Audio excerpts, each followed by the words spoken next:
I know we've only known each other for 4 weeks and 3 days, but to me, it seems like 9 weeks and 5 days.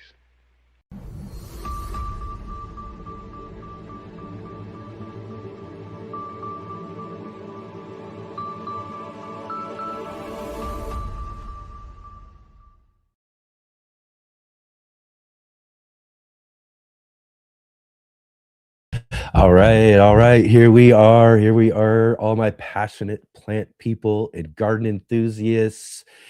It is the first Sunday edition of the Let's Get Growing show right here on the Urban Gardener channel. I'm Enoch. I'm your host today, and we've got a really great show for you today. Like I said, it is our very first Sunday edition of 2026 and our very first book club of 2026. That's right. It's our monthly gardening book club here on the third Sunday of each and every month. My good friend Mark and I, Mr. MBC, get together here. He'll join us here in a little bit for In the Garden and the book club. We get together to talk books and gardening books with the authors. This weekend, we are talking to Sam Coffman, author of Survival Gardening. Sam will join us just a little bit later to talk about his book, Survival Gardening, Grow Your Own Emergency Food Supply from Seed to Root Cellar. Definitely a really great book. I got my copy here. I'm ready to talk to Sam all about it. So definitely stay tuned here just a little bit later on in the show as we get our book club going for 2026. What a great selection, too. We'll talk all about it. It's going to be really great. But before we really get moving along here today, let's go ahead and run through this here real quick. Right at the top of the show, let's go ahead and hit that thumbs up. Go ahead and click the like button real quick. Subscribe if you haven't subscribed yet. Bell notification to be notified of all of our upcoming live streams and videos. Definitely share with all of your friends. Let them know about the Let's Get Growing show, which is now, again, too, this is all new in 2026 as well, too, is now your 3-day gardening weekend. Yes, your 3-day gardening weekend. Now we're extending the Let's Get Going show here in 2026, and we're extending your weekend and starting with, again, we got our show starting Saturday morning, yesterday, 11 a.m. Pacific time, 2 p.m. Eastern, and continuing again today here for our Sunday edition, 11 a.m. Pacific, 2 p.m. Eastern. And now, though, we're extending your weekend, like I said, into Monday evening, in fact, with the Green Room. We've got the Green Room coming here tomorrow night, our very first Green Room show at 5 p.m. Pacific time, 8 p.m. Eastern. It's going to be really great. We've got a great co-host. I'll talk a little bit more about this here in just a minute, but it's going to be really fun. Going to be really fun, really exciting, whole new show, whole new things going on. You're definitely going to want to tune in and check that out for sure. And also, one of the things too, real quick here at the top of the show, I do want to say thank you and a big shout out to all of you who are watching the replay. Again, it's really awesome to have you here. Definitely drop into the comments section. Let me know you're here. Let me know what you got growing on, or just drop in and say hi. I'd love to hear from all of you. So definitely go and leave some comments for us there. And if you're here with us right now live, though, definitely join in on the conversation. Jump into the chat. Let us know you're here. Let us know what you've got growing on. In fact, what we're doing right now, I want to talk about this for a second real quick, is something we're starting up this year. And it's similar. We kind of do this already. We start and talk to everybody and say hi and hello and all of that, but we're kind of doing it purposely, and we're kind of made a little kind of segment out of it, and it's called Roll Call. So we'll be doing this here in just a few minutes. This is something we're going to continue to do kind of close to the top of the show. This gives everybody a chance who's joining with us here on the show to let us know that you're here. So just drop in, let us know you're here, where you're growing from. So, state, city, country, whatever you want to let us know where you're growing from, and let us know what you got growing on. You got anything going? You doing some seed starting? You thinking about doing whatever? Or are you sitting here right now hanging out while you're doing some seed starting or doing something for your garden and all that sort of stuff? Let us know. Drop into the chat, and we'll give you a shout out here in just a few minutes for our roll call segment. One of the other things too I wanted to say here as well too, I want to start doing this, and I'm working on this, so I'm starting to let everybody know as well too. This is another way for you guys to contribute to the show as viewers.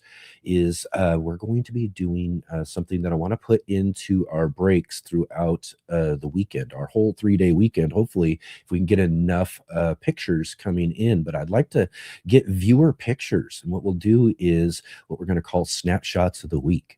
So you can send in viewer pictures to us, and again, let us know, who you are, where you're growing from, all that sort of stuff. Let us know a little bit about what's going on in your picture and that sort of thing, and we'll feature it here on the show.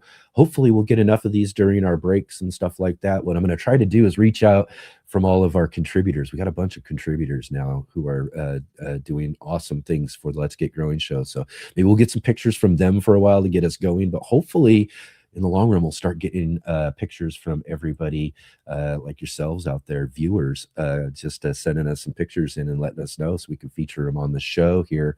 And you can send those to the Urban Gardener at mail.com. And that's mail.com, not Gmail. Remember, not Gmail, just mail.com. So you're reading that right. The Urban Gardener at mail.com. And you can send me photographs. Again, let me know about the photographs. Let me know where your name and where you're growing from.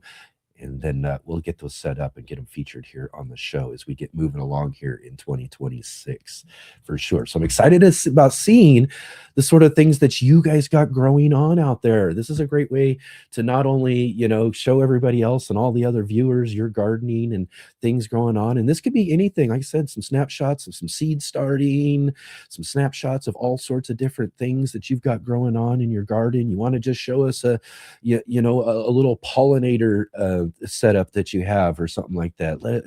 Just whatever kind of cool, awesome pictures from your gardens and what you've got growing on.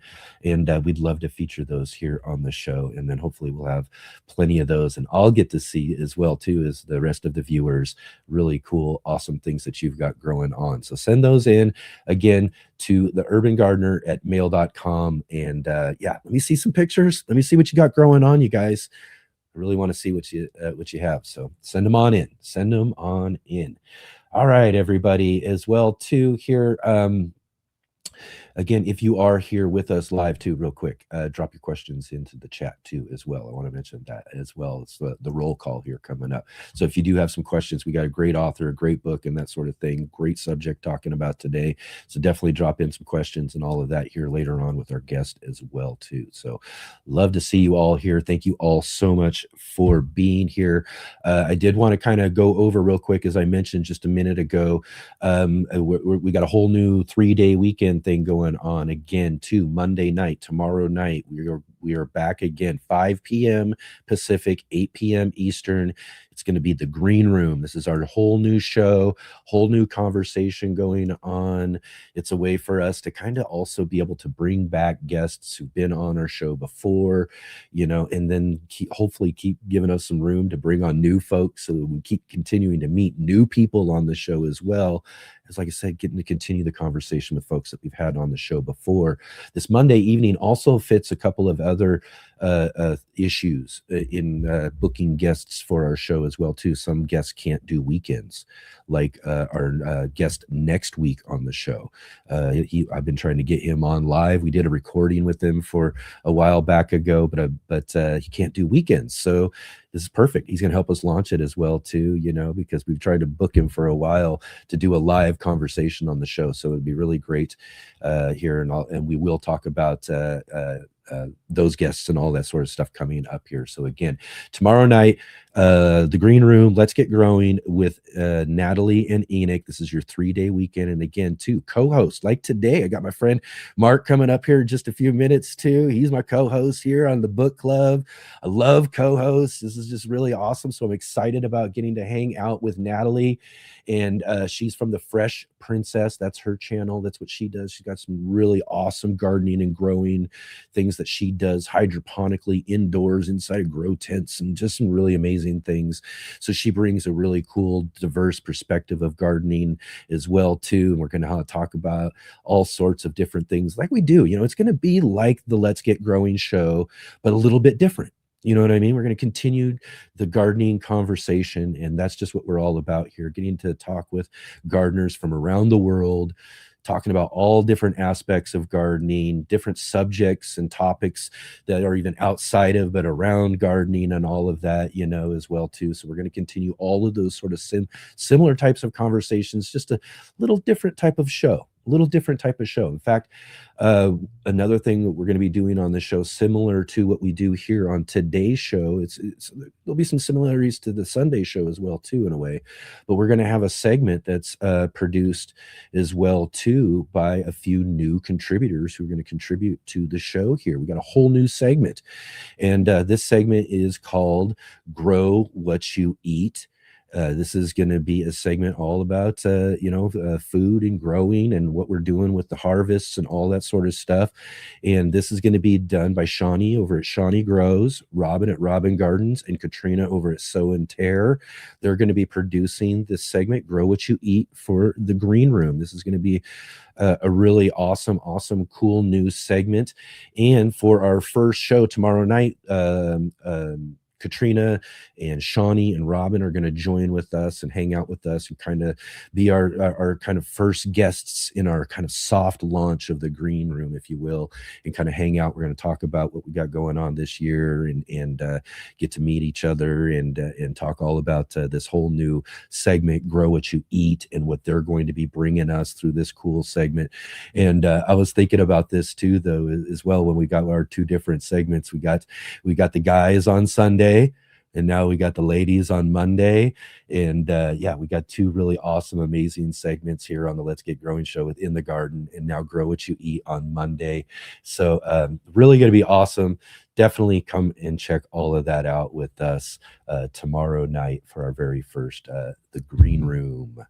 Awesome, man. I can't wait. It's good. This is really great. This is really cool. This is really exciting. This is just a really, really awesome start to our year. And again, similar to yesterday, getting to talk about this stuff, I'm running just a little bit late, but let's go ahead and do this, everybody.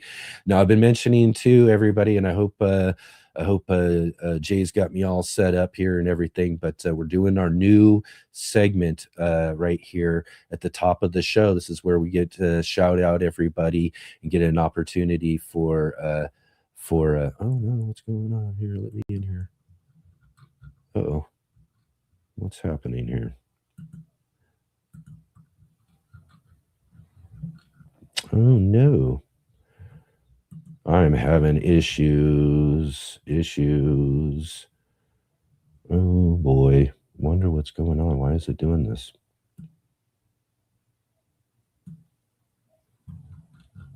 It's not moving for me. Okay, let's try this. All right. Let's do our roll call real quick. My name is Kevin. Yeah. That is my name. Yeah. They call me Kevin. Yeah. Because that's my name. Roll call. All right, so roll call. That's what we call this segment here. This is where we're going to jump into our comments section with you all here at the top of the show and give a shout out to all of you who are joining with us here today in the comments. And of course, right at the top of the show, we definitely want to be saying hello to our good friend Jay joining us from Huron County, Midwestern Ontario, Canada. Thank you, Jay, so much for being our facilitator. And everybody keep an eye out for links and topics and different extra information from Jay throughout the conversation. And as well, too, if you do have any small channels out there and you're new to the show, or you haven't had your channel shouted out in a while, let Jay know. She'll drop in a link for everybody else to go check out your channel there as well, too. So thanks, Jay, for being here with us today. We've got our other moderator and friend, Adam Burley, joining us. He's right down the road from me here in Southern Oregon in Central Point there too. Adam, thank you for being with us here today. It's really great to have you. Great to see you. I see we got Look to Nature Homestead here. How's it going? Muddy Puddles Farm joining us from over in the UK as well too. Thank you so much for hanging out with us in the evening there for you. I see we got good friend Paul Guten Gardening in the conversation. Great to see you here. Thank you for being here with us today. And oh, here we go. Here's our good friend Rick getting up with us nice and bright and early from way down under. And as we like to say, joining us from the future, as it's a Monday morning for Rick, nice and really early. Thank you, Rick, for being here. Thanks for joining with us today. Oh, what do we got here?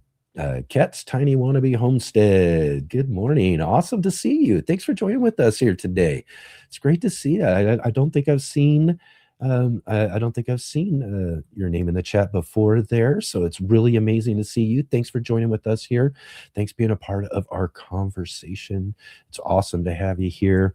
Robin from Robin Gardens, as I said, joining with us here, contributor for our Grow What You Eat segment coming up tomorrow night. We'll talk with them, and as well, I see Shawnee here too. Let's see here. She's dealing with a bit of a emergency, but she's still listening. That's some good. That's awesome. Still listening. Awesome. Excellent. Oh, Tony. Great to see you, Tony. Awesome to see you here. Thanks for joining with us here on the show. Tony from Simplify Gardening. Thank you so much, Tony. It's always great to see you in our conversation. And somebody say hi, Eddie. Eddie, it's great to see you. Great to have you in the conversation. Awesome. Let's see here. We gotta get moving on here. Cat's Wannabe Homestead says, listening from 5A, 8,000 altitude in Colorado Rockies. Excellent. Thanks for joining with us all the way from Colorado. So great to see you. Bohemian in here joining us from Central Illinois. Excellent. Darth, great to see you again. Awesome to have you here. And Janet as well too. Thank you so much, everybody, for being here with us today. It's really great to have you here, and it's great to again get going here again for the 2026 year. It's great to be back here again with everybody for our book club. And so as well, we got to also do here. And again, I'm having trouble here with my. I don't know what is going on with that. I'm going to have to reset that, but it's going to take something happening here. We're going to do that here in just a minute because, as I mentioned, one of the fun things about doing this Sunday edition and doing this show on our book club days is that I get to hang out with my good friend, Mr. NBC, Mark Boucher Colbert, and he is also a contributor to our In the Garden segment, and that's what we would normally run, is a nice pre-recorded segment that he would show and teach us all about some really awesome things, but it's book club day, and on book club day, we get Mark with us live.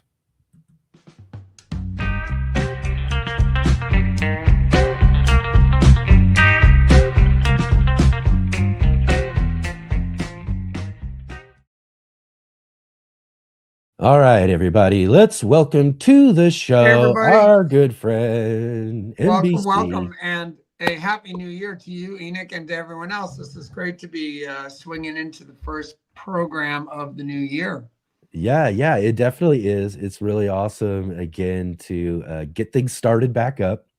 I've been taking a little break here. I'm sure hopefully you had a great holidays and all of that sort of stuff as well too. But it's one thing, all of that stuff, is now in the back rear window. We're on our way forward. It's 2026 now, and we're jumping right in. It's our first book club of the year, January selection, Survival Gardening. We got Sam Coffman coming up here in just a little bit on the show here to talk all about this really amazing book. But it's In the Garden time, man.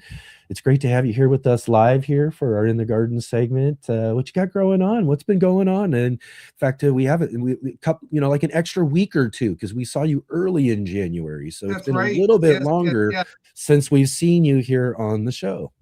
Well, I think we were talking before the show about a segment that I made for In the Garden with NBC that I think we'll show next week. But one of the big things that's been going on in the garden is pruning. Especially at our school garden, we have a lot of fruit trees, and I have a bunch at my house. And so that is just, I try to, my home rule is I try to fill up a recycling bin with pruning stuff every week, because that helps me stay on task, because I know I just have a certain number of weeks to do it.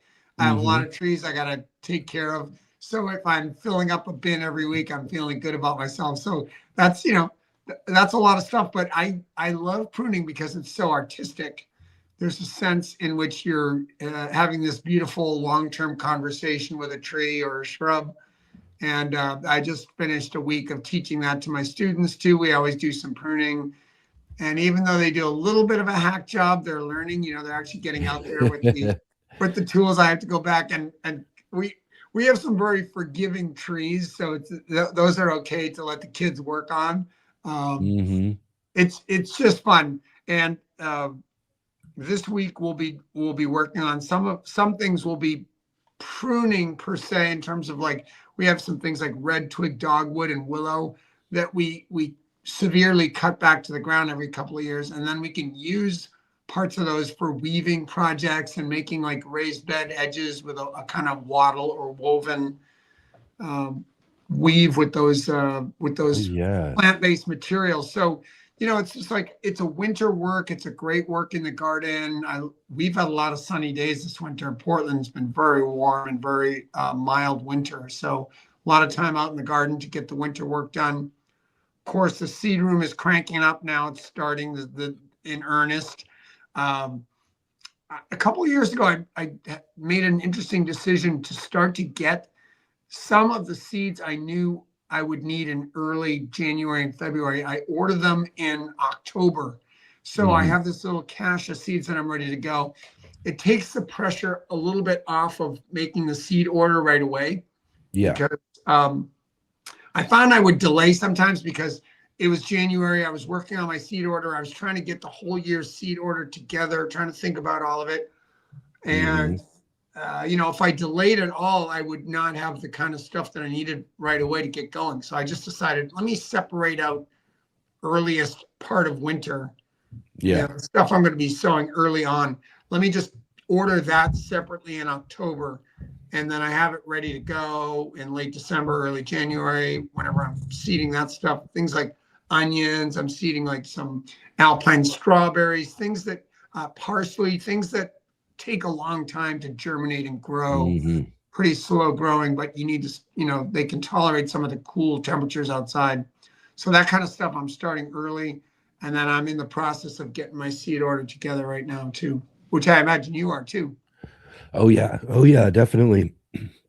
Been enjoying perusing through all of my seed catalogs and kind of thinking about a few different things I want to do, because I want to do just a little bit more in the garden than I did last year, and kind of work and progress my way up into a nice full garden, hopefully, like I've had before. So I'm thinking about some different things that I might haven't had in the garden for a few years, some things that I haven't even tried before. So there are several different things I'm kind of looking at and kind of making my plans and doing all that stuff right now. Like you said, right as we speak, this is the time to really gear up, make sure you're on top of those plans and get things ready.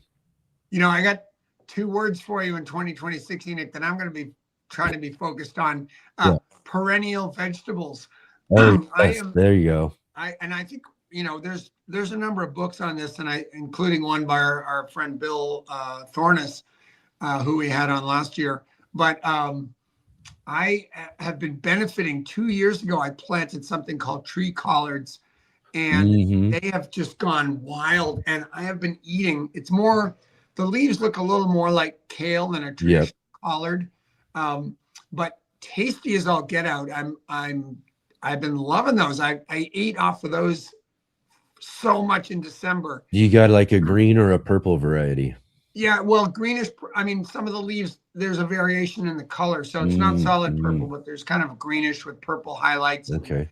I think they changed a little bit as the frosts come, but I am loving that plant because you know, sometimes you have to make a virtue out of necessity. You get one of these perennial plants and you're like, all right, it's perennial, but doesn't really taste that good. And I guess I have to endure it if, you know, in order to have this plant that I don't have to keep planting, I just have to lower my standards a little bit. And like, it doesn't really taste as good as the other kales, but this one is up there. I'm very pleased to report that it's got a great taste. It's not overly chewy.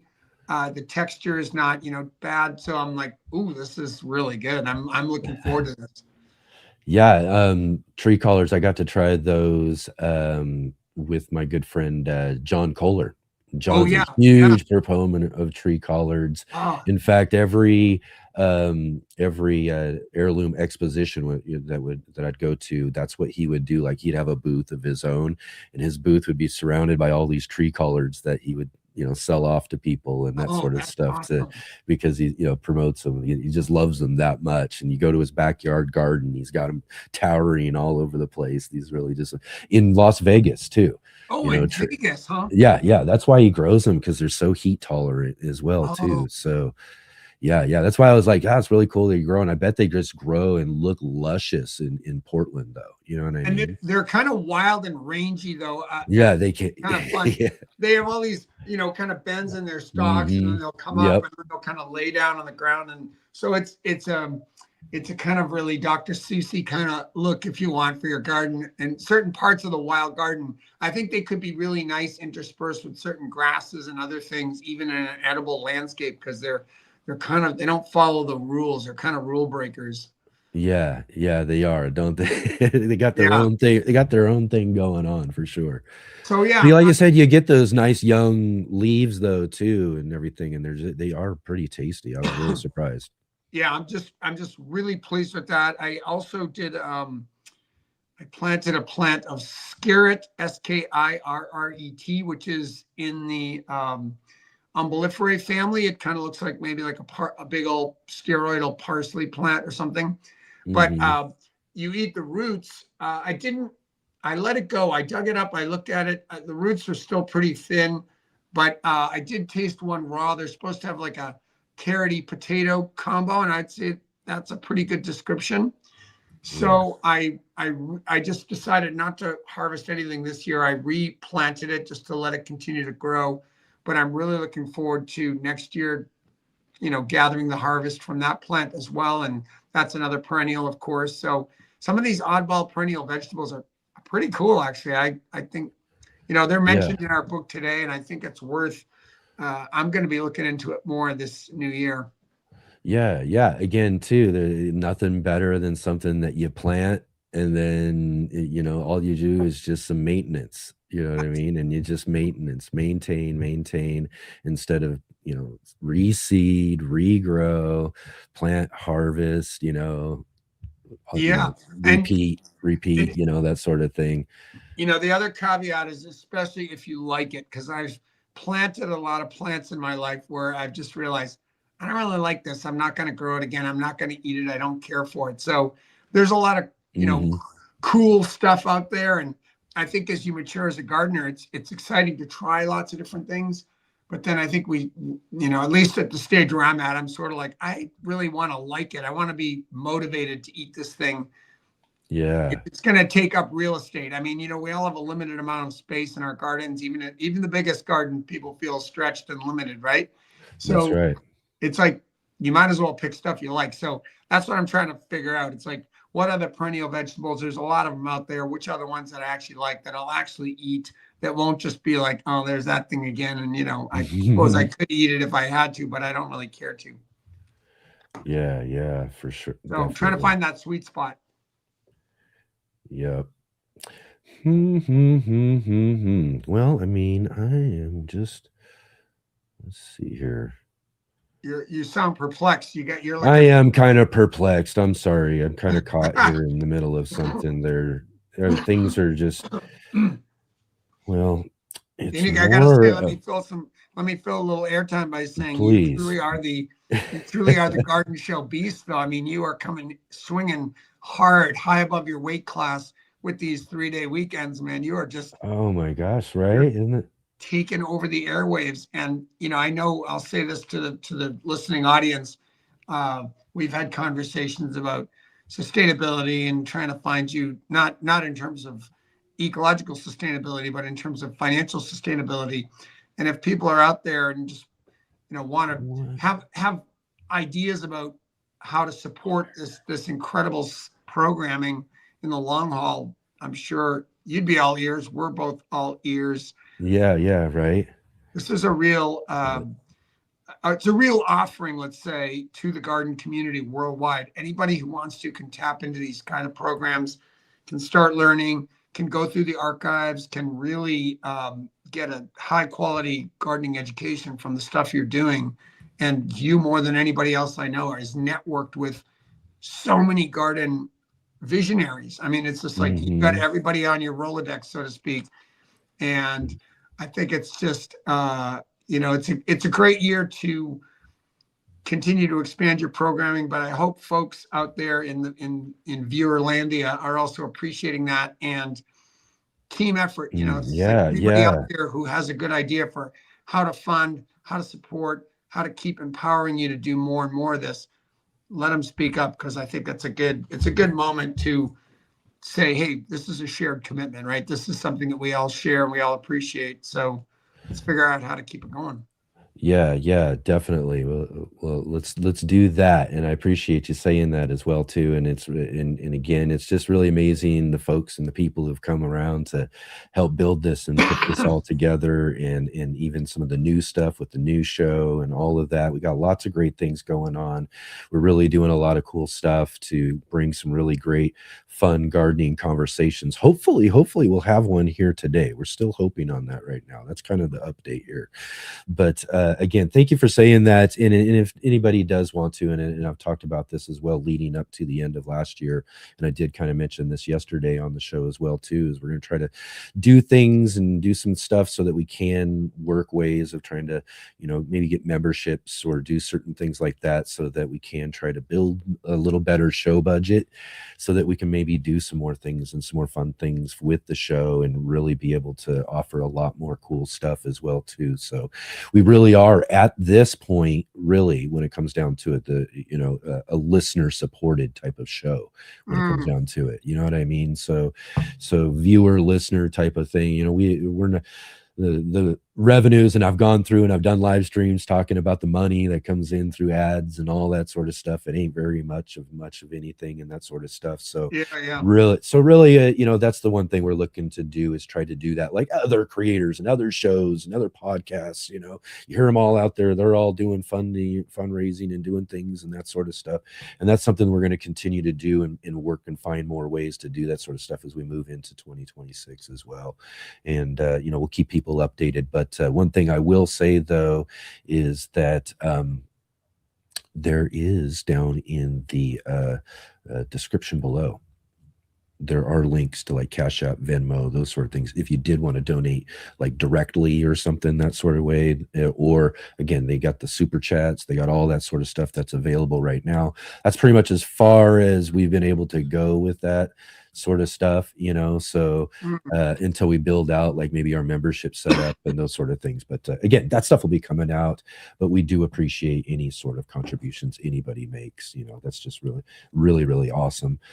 So update, I'm not sure. I'm not seeing Sam yet.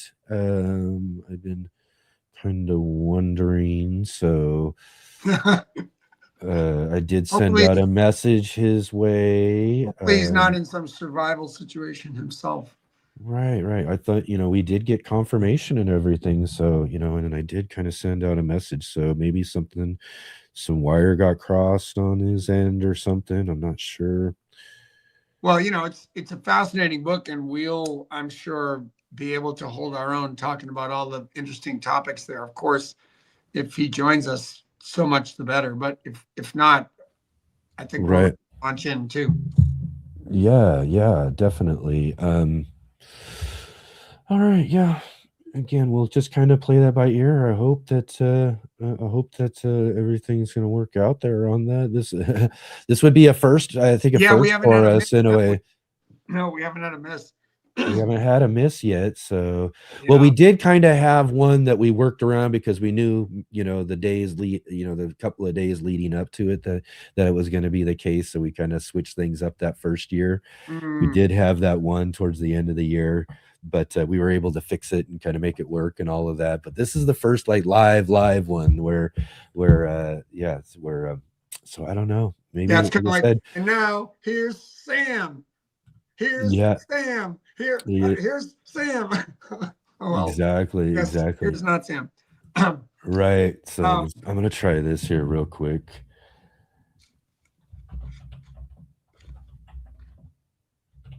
if you want, I can say a few things about the book just in terms of Yeah, yeah. some starting reflections. So, I didn't know this book. I didn't know Sam Coffman uh, prior to getting this book in my hands, and it's a fascinating slant or approach to gardening. Now, apparently, this guy, and I'm looking forward to talking to him about this if we get the opportunity, uh, has training as a Green Beret. I actually went and looked up because I was talking around the dinner table with my wife about, like, what is a Green Beret? It's like, I know there's these Army Hmm. Rangers. Are they like what's the relationship like with the Navy SEALs, the Green Beret with the Ranger, the Green Beret? What is it? So I went and looked up the difference. And between the Army, there's the Rangers that are kind of the more elite shock unit, and there's the Green Berets that do more training in terms of um, whole societies, and what is involved in um, either if there's some kind of an invasion that has to happen, what does rebuilding look like? What are the cultural norms in that society? Uh, what are, just, it seems like the needs of people to go on versus some kind of particular emergency or insertion if there's some kind of war situation. So he apparently trained as, and anybody can jump in and correct that. That's just my superficial understanding, but there's a kind of a long game, I guess, is what I would describe the Green Berets as. My understanding of them versus the Army Rangers is kind of like a short, quick game, extraction, emergency, do something fast, invade, and Green Berets are more in for the long game. Uh, that said, it looked like he trained as a Green Beret medic Hmm.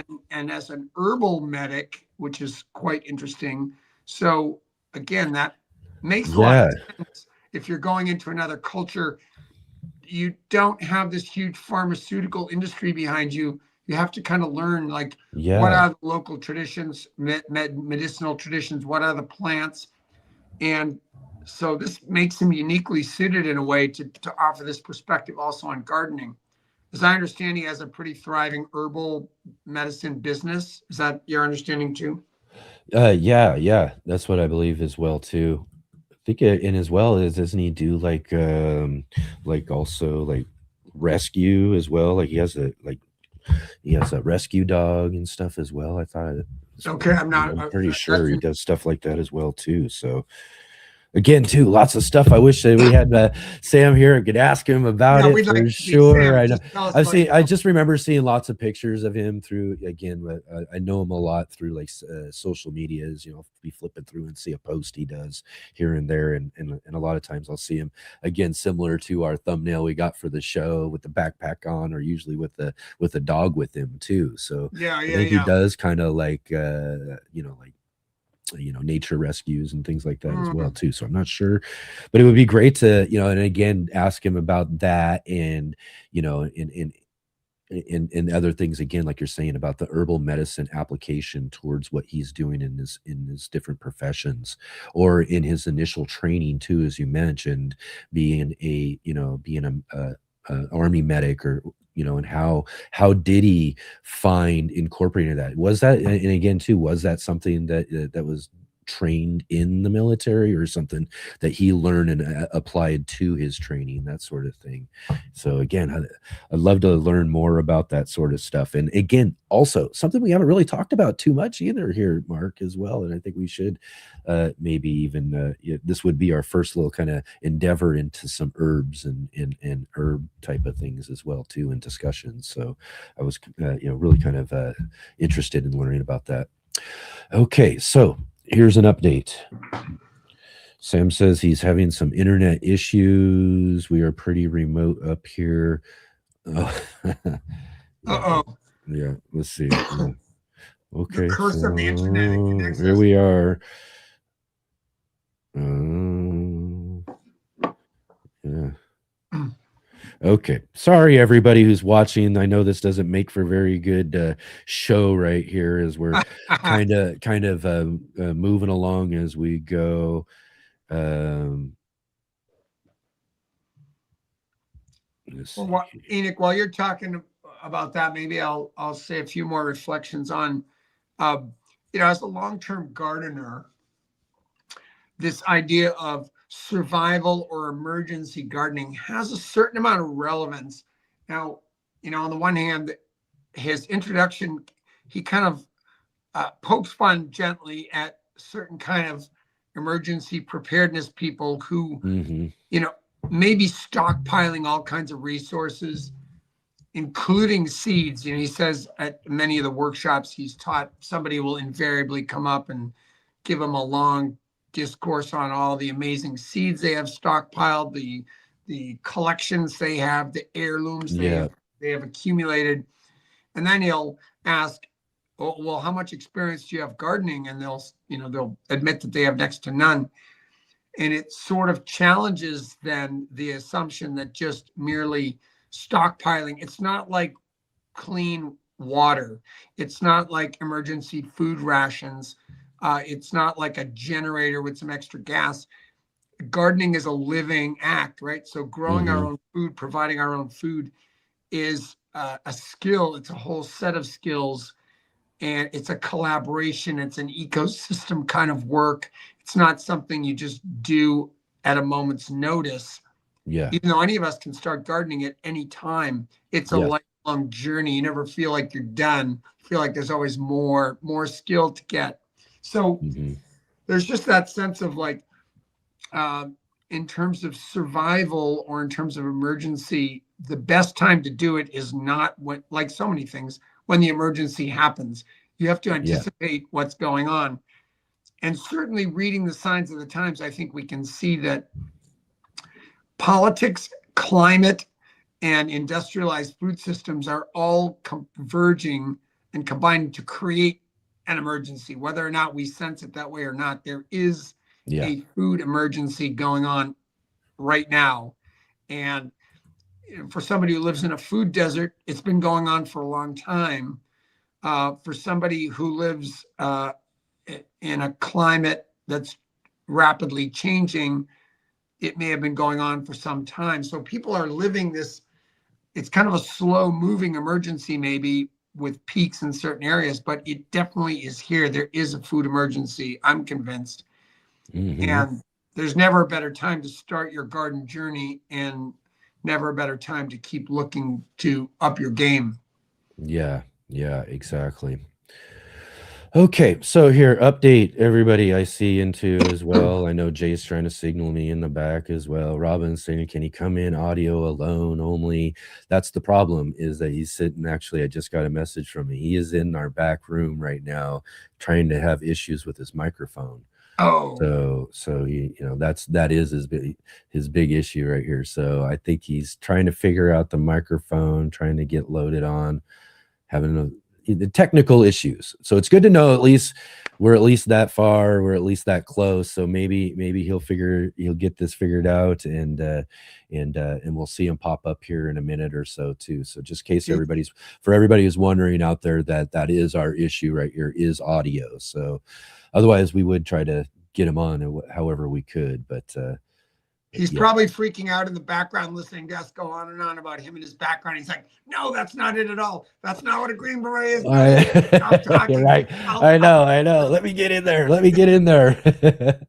I know. I just can imagine. I know what it's like though, too. Again, I've had an instance before too, trying to get on to someone else that invited me on to do something. And I had that same issue, being in the back, trying, I just can't get this to work. I don't know what's going on and everything too. And so I know exactly what it's like. So hopefully things will come together. And again, it's a lot of just trying to reset, you know what I mean? Reset. Hopefully it works right when you hit it sometime, but hopefully so. Hopefully we'll get him on here and get to Fingers chat about crossed. some of this stuff here.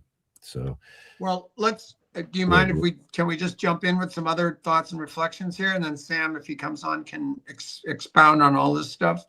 Sure. Absolutely. 1 second here though. Let me do this real quick, Mark, because we can't miss our marks when we're doing certain things here. We are a show when it comes down to it. Oh yeah. So, real quick, I know we've already kind of got into it, but let's just go ahead and do this. Let's jump in.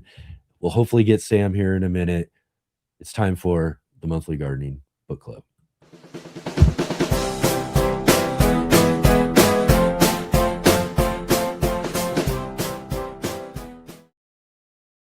All right. There we are. Monthly Gardening Book Club here on the Let's Get Growing show. I know we already that's a hard thing though too when we're here live and we're doing things, separating what we're talking about in the garden from the books and in the book club itself, and we kind of let it run into it there. But this month's book is Survival Gardening by Sam Coffman. This is Grow Your Own Emergency Food Supply from Seed to Root Cellar. And really, I'll just say, overall, just a really great kind of like gardening book that kind of just covers a lot of everything. Yeah. You know what I mean? Just a good chunk of a lot of, there's just so many little subjects you just go through here, and you just see, it's like, okay, he's touching on that too and on that too. So it really, in general, really good, great gardening book in general. Touches on a lot of sort of stuff, but even better that, again, it really has that emphasis on the survival gardening. What are we doing? What are the tactics we're taking to make sure that we can feed ourselves in conditions that, or not really condition, you know what I mean? But in a situation where it's necessary, we got to be able to grow our own food here.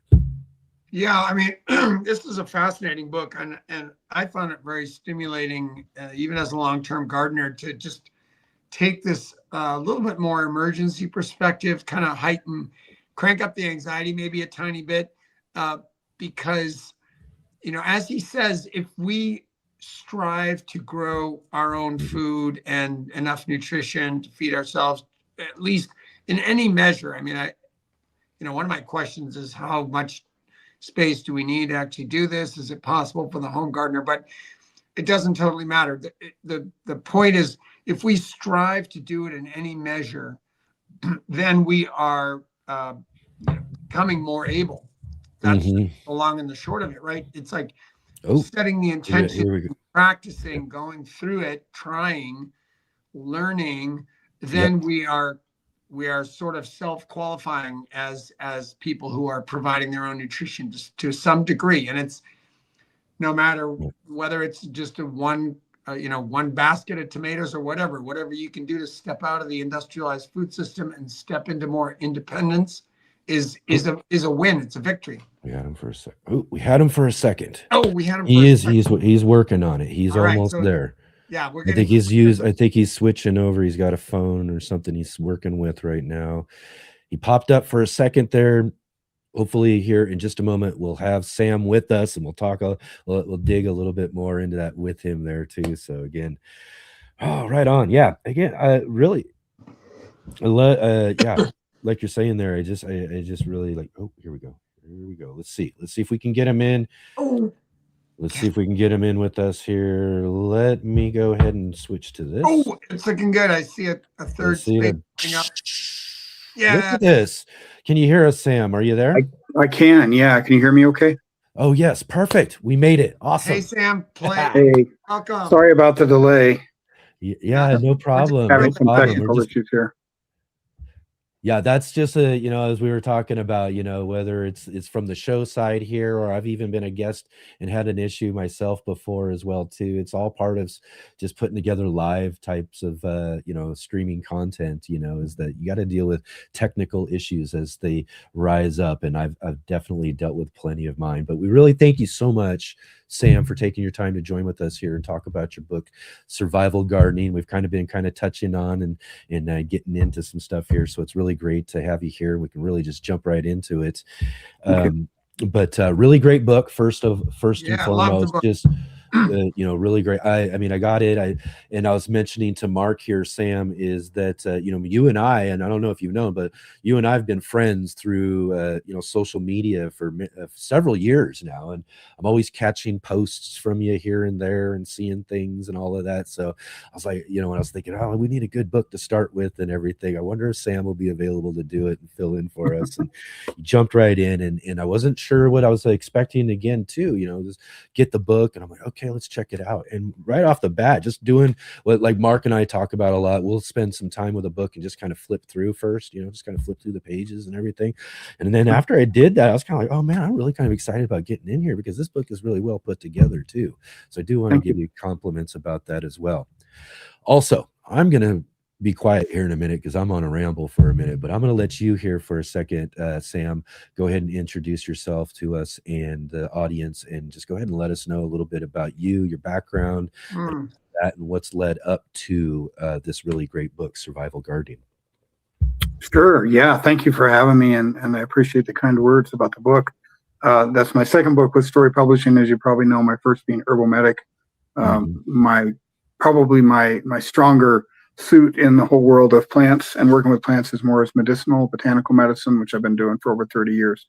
But I grew up in a very plant literate family with both parents had gardened, and my dad grew up on a wheat and pea ranch in Eastern Oregon, and my mom, her family had to garden pretty much through the Depression years, and had my grandpa on her side was a great gardener, as well as my on my father's side was a well-known rancher in the area, very successful in that way, just being able to live off of what you ate, that was a big thing. And so we grew up that way too, more up until at least until we moved to Colorado. So up until I was about 11, it was, pretty much from the time that you could break, and till the soil.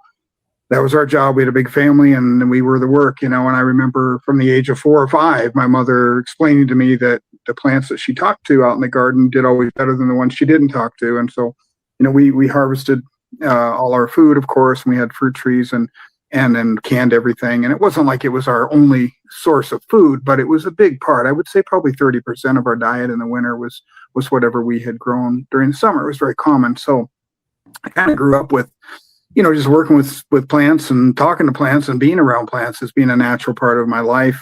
And then, and then I went in the military twice. First time as something totally unrelated to plants, was more of a linguist, and went to language school and was an interrogator, a human intelligence collection, basically on the East-West German border back in the last decade or so of the Cold War.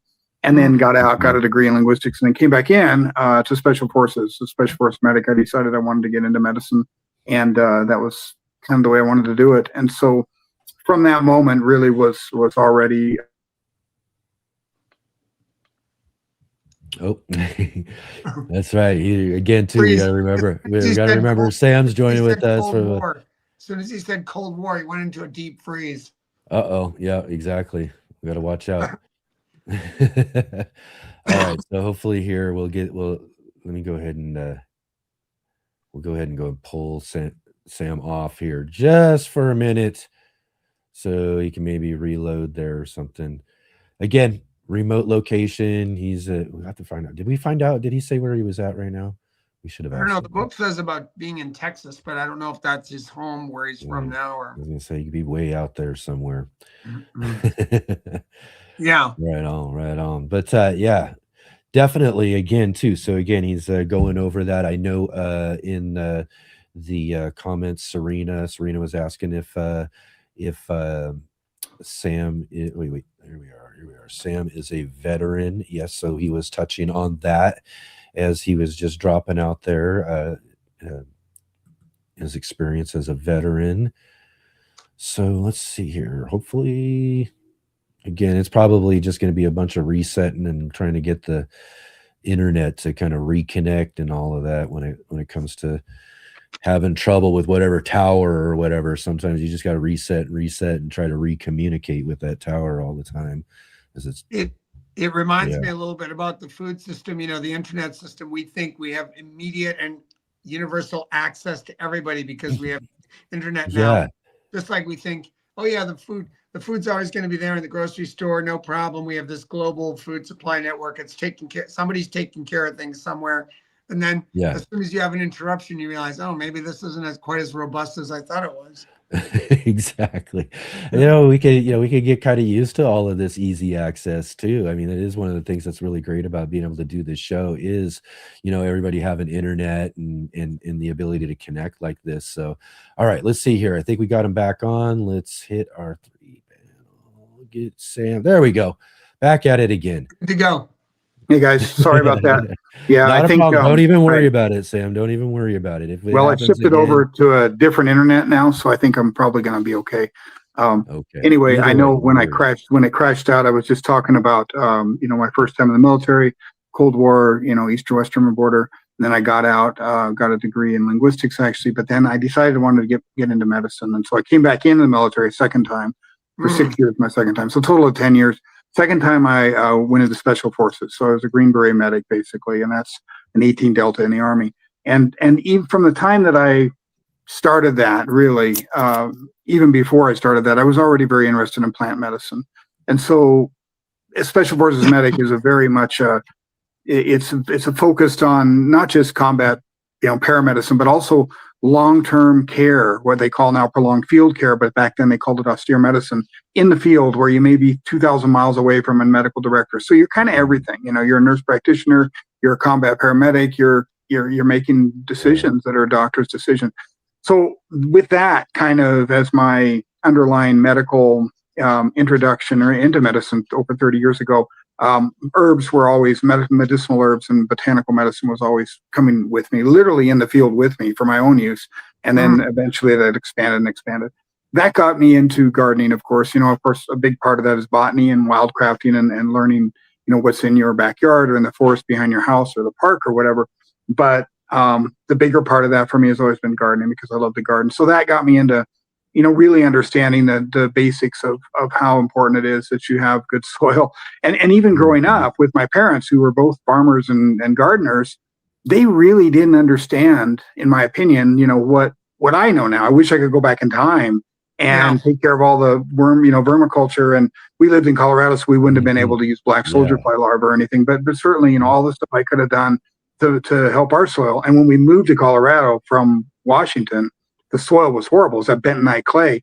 And my parents, I remember we spent years, like 3 or 4 years, getting that soil where we could grow anything besides zucchini in it, So it was just, it was back to that, but I didn't understand the things. I didn't understand that yet. And so I think through growing herbs and growing medicinal plants and having gardens and growing new stuff that nobody grows over here, or it's rare to find, like some of the different Chinese herbs and things, and being able to, at the time we lived in the hill country of San Antonio, which is very Mediterranean. So I had the fortune to be able to really build up good soil, have great growing climate. So for anything that obviously there wasn't a cold weather type plants, I was able to really grow. And so with raised bed gardens and growing our own food there, and then up here in the mountains in Taos, everything's pretty much raised bed because it just takes so long to be able to, that's the only way to really start here. So between all of that, then this idea of the book that came out from Story was, hey, if you had to do what you've done with herbs, but with food, how would you do it? And I said, well, that's easy. What would I grow in the first 5 days, first 5 weeks, first 5 months, first 5 years? How would I organize that if what I grew was the only food I had or was close to the only food I had? And then getting into, of course, the biggest issue, which is really protein, but the macronutrients that we need. And of course, micronutrients are less of an issue when you're talking about your food you're growing with good soil. But that's what spawned kind of that whole approach to the book. And Story is, really good. They're a great publisher and they have good editors. And so that really helped me organize all that as well. Yeah. Well, yeah. That's fascinating. I love the 5-5-5 sort of approach. One, microgreens are near and dear to my heart. So you featured that and sprouts and microgreens right out of the gate. And I think a lot of our capacity as gardeners to sustain ourselves comes from the force of habit. So it's just like building up these habits, giving somebody something that's got such quick turnaround that they feel the satisfaction and the nutrition from it. That's a habit you can build right away. And then it's motivating to take the next step, right? It's like, then you can start thinking long-term, because to say, look, you're going to do all this work now for a 5-year yield somewhere down the line. That can be hard. But if it's like 5 days from now, you're going to taste the goodness of what your efforts. Mhm. It's like that's, I think Yep. most of us, even in our short attention span society, can go for 5 days somehow. Yeah. Well, Yeah. 5 days is survivable, right? You know, Yeah. when it comes down to it. I mean, we can live off of water for 5 days if it really came down to it. But, Yeah. you know, and that's kind of the thing again too. I love about that approach that you got there. This is like, let's get you. You're just getting started. You need to make food right now. This is where you start. Let's get these things going, and then that's what a lot of people in situations just need, though, right? They just need something to get them going. Like, where do I start? I'm in a situation. I need to figure out what I'm going to do. Where do I start? Right. Absolutely. And it's tough in the growing world. People, of course, aside from the fact that we have all our different climate zones and altitudes and things that we have, elevation, things that we have to deal with, from one area to another in the country, that, it's not all just, you can't have one book that covers everything really very well, or else it would be a gigantic, encyclopedic book. But I think beyond that too, is just getting people in the idea that, you have to, the only way really forward is you have to grow. You have to just start making compost, and you just have to start getting your hands in the soil. And when I first started this version of my school, which was 18 years ago in San Antonio, I lucked out, and I ended up getting kind of this 50-acre old rock quarry that had been the land had been destroyed, but it dropped in my lap almost literally. And so our first goal was to try to be able to restore portions of that soil a little bit at a time as well, and doing experiments with soil testing and stuff. So we got so it was great because we were starting from crap, not good crap, bad, hopefully crappy soil, and moving up with that. But in that process of those first, especially in the beginning, a lot of our demographic were kind of survivalists and preppers. And so I would inevitably get people coming up to me and saying, and we had a homesteading course then, by the way, too. So we did everything like doing your own soil testing without, with nothing but vinegar and bicarbonate of soda, just to be able to figure out pH and things like, just like you've got to start from nothing. The world just ended. How are you going to do this? So we had courses like that. And so we'd get preppers in, and I'd get preppers that would come up. And this is not being meant to be disparaging towards that community, but there were a lot of people that I kind of had this mentality, at least that I met, that would come up and say, hey, I got a seed bank. I've got, over 5 million seeds or whatever, and all the stuff that they would say. And I'd say, that's awesome, man. How much gardening have you done? The answer would almost always be, well, no, I mean, we planted some roses last year. I don't know. We don't really do any gardening. And I just have to tell them, look, man, you got 5 years of hard errors to make and understand before you're really going to be able to do this, And from the herbaria and insects and weather and climate and drought and soil and what's going to work. I couldn't even grow blueberries in a pot down there because of water out. The tap was so alkaline, and they would just all die, So it's like, is it worth the trouble to go ahead and change the pH of everything going in this plant, or should I maybe learn how to work with what's natural to this environment and work with that? So all of those things are just lessons you have to learn in growing, and there's no way to learn it without just getting your hands dirty and doing it. Yeah, absolutely. Yeah. But we mentioned that at the beginning, just this sense of like, this is a long game plan, even though there's a 5-day, little nugget that you can get. It's still a pretty long game effort. And the best time to prepare is now versus when something hits. Yeah. I think that's maybe the biggest lesson hopefully people can take. And then it's so easy to get started. Raised beds are you can control your soil with that. And I give all kinds of other examples, like even just, potting soil gardens and stuff that you can do, that are just, and they're, a lot of it's kind of, what's the word? Like maybe fatty or like, buzzword stuff that kind of goes around in the prepper stuff. And I've tried every one of them. I've tried them all, and some of them work well, some of them don't work so well, but in the end, we did a whole lot of work with aquaponics. I had aquaponics for years. We had an old jacuzzi in the house that we bought, and it's like the heater didn't work anyway. It's like, you know what? We're going to grow tilapia and then grow stuff on top of it. And then, so I did that for years, and the only thing I really got out of that was just a real solid understanding of how important, fish waste can be and fish themselves can be to a garden. But by the time I got through that, I was like, I had already said, stuff just grows better in soil. I'm sorry, but it just does. And the funny thing is that a year or so later, there was a guy who's like that's what he did for a living, was aquaponics. He had an amazing setup up outside of Austin.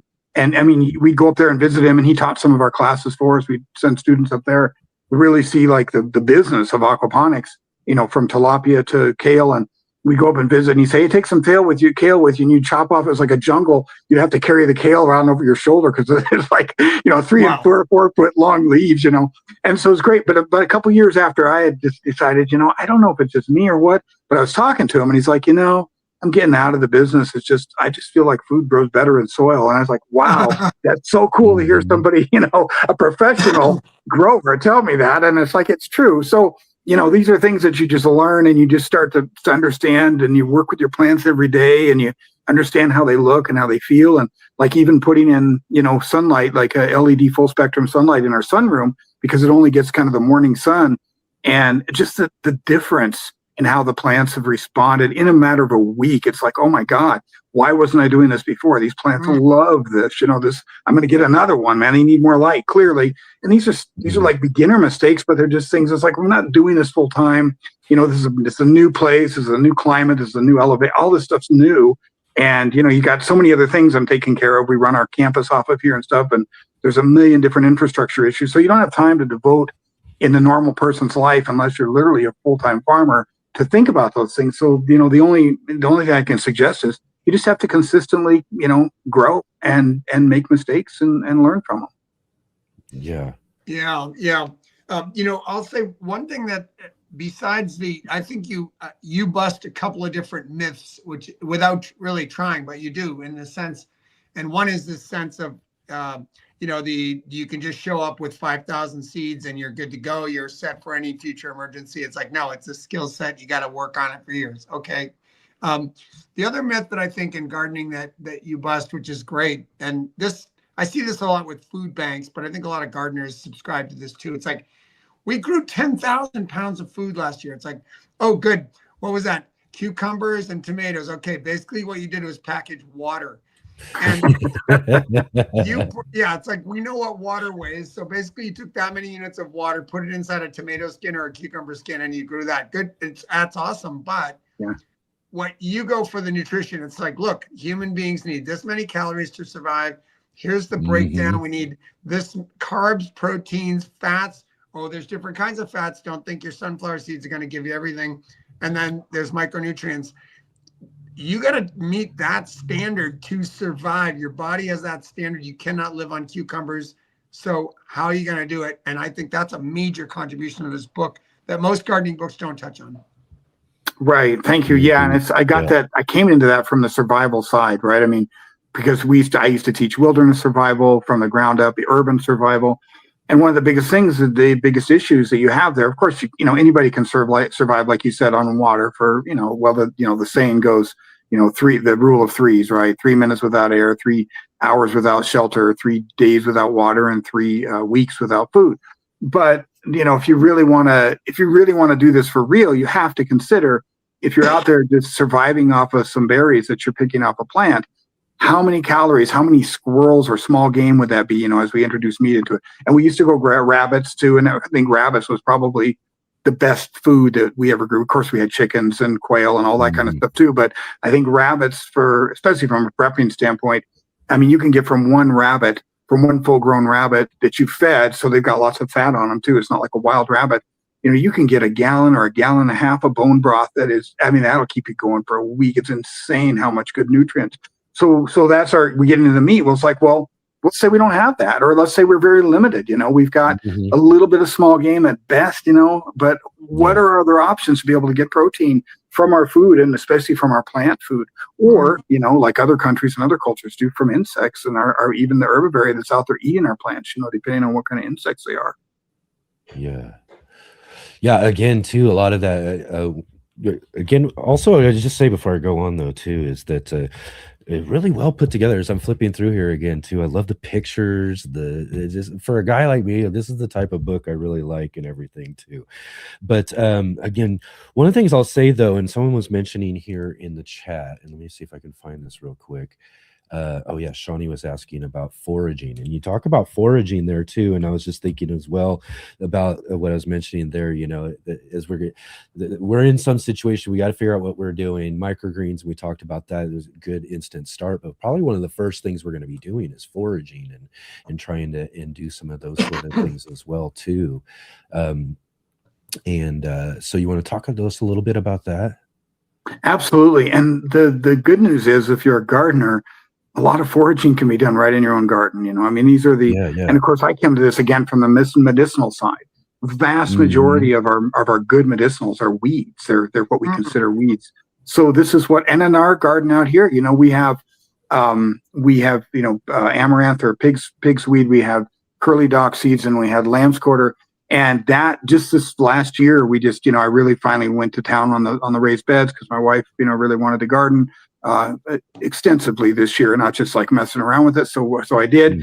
We got some great gardens, and I guarantee, like the first, I don't know, 3 or 4 weeks of harvest, where we started off in cold and kale and turnips and turnip greens and stuff like that. But I bet at least maybe in the first 5 or 6 weeks of harvest, I ate probably more lamb's quarter, amaranth leaves, and than I did anything else. And I love it. Oh my God, it's so much more nutrient dense, because we haven't hybridized the seeds in order to make them better for whatever we're growing in whatever climate we're growing, or whatever they do better.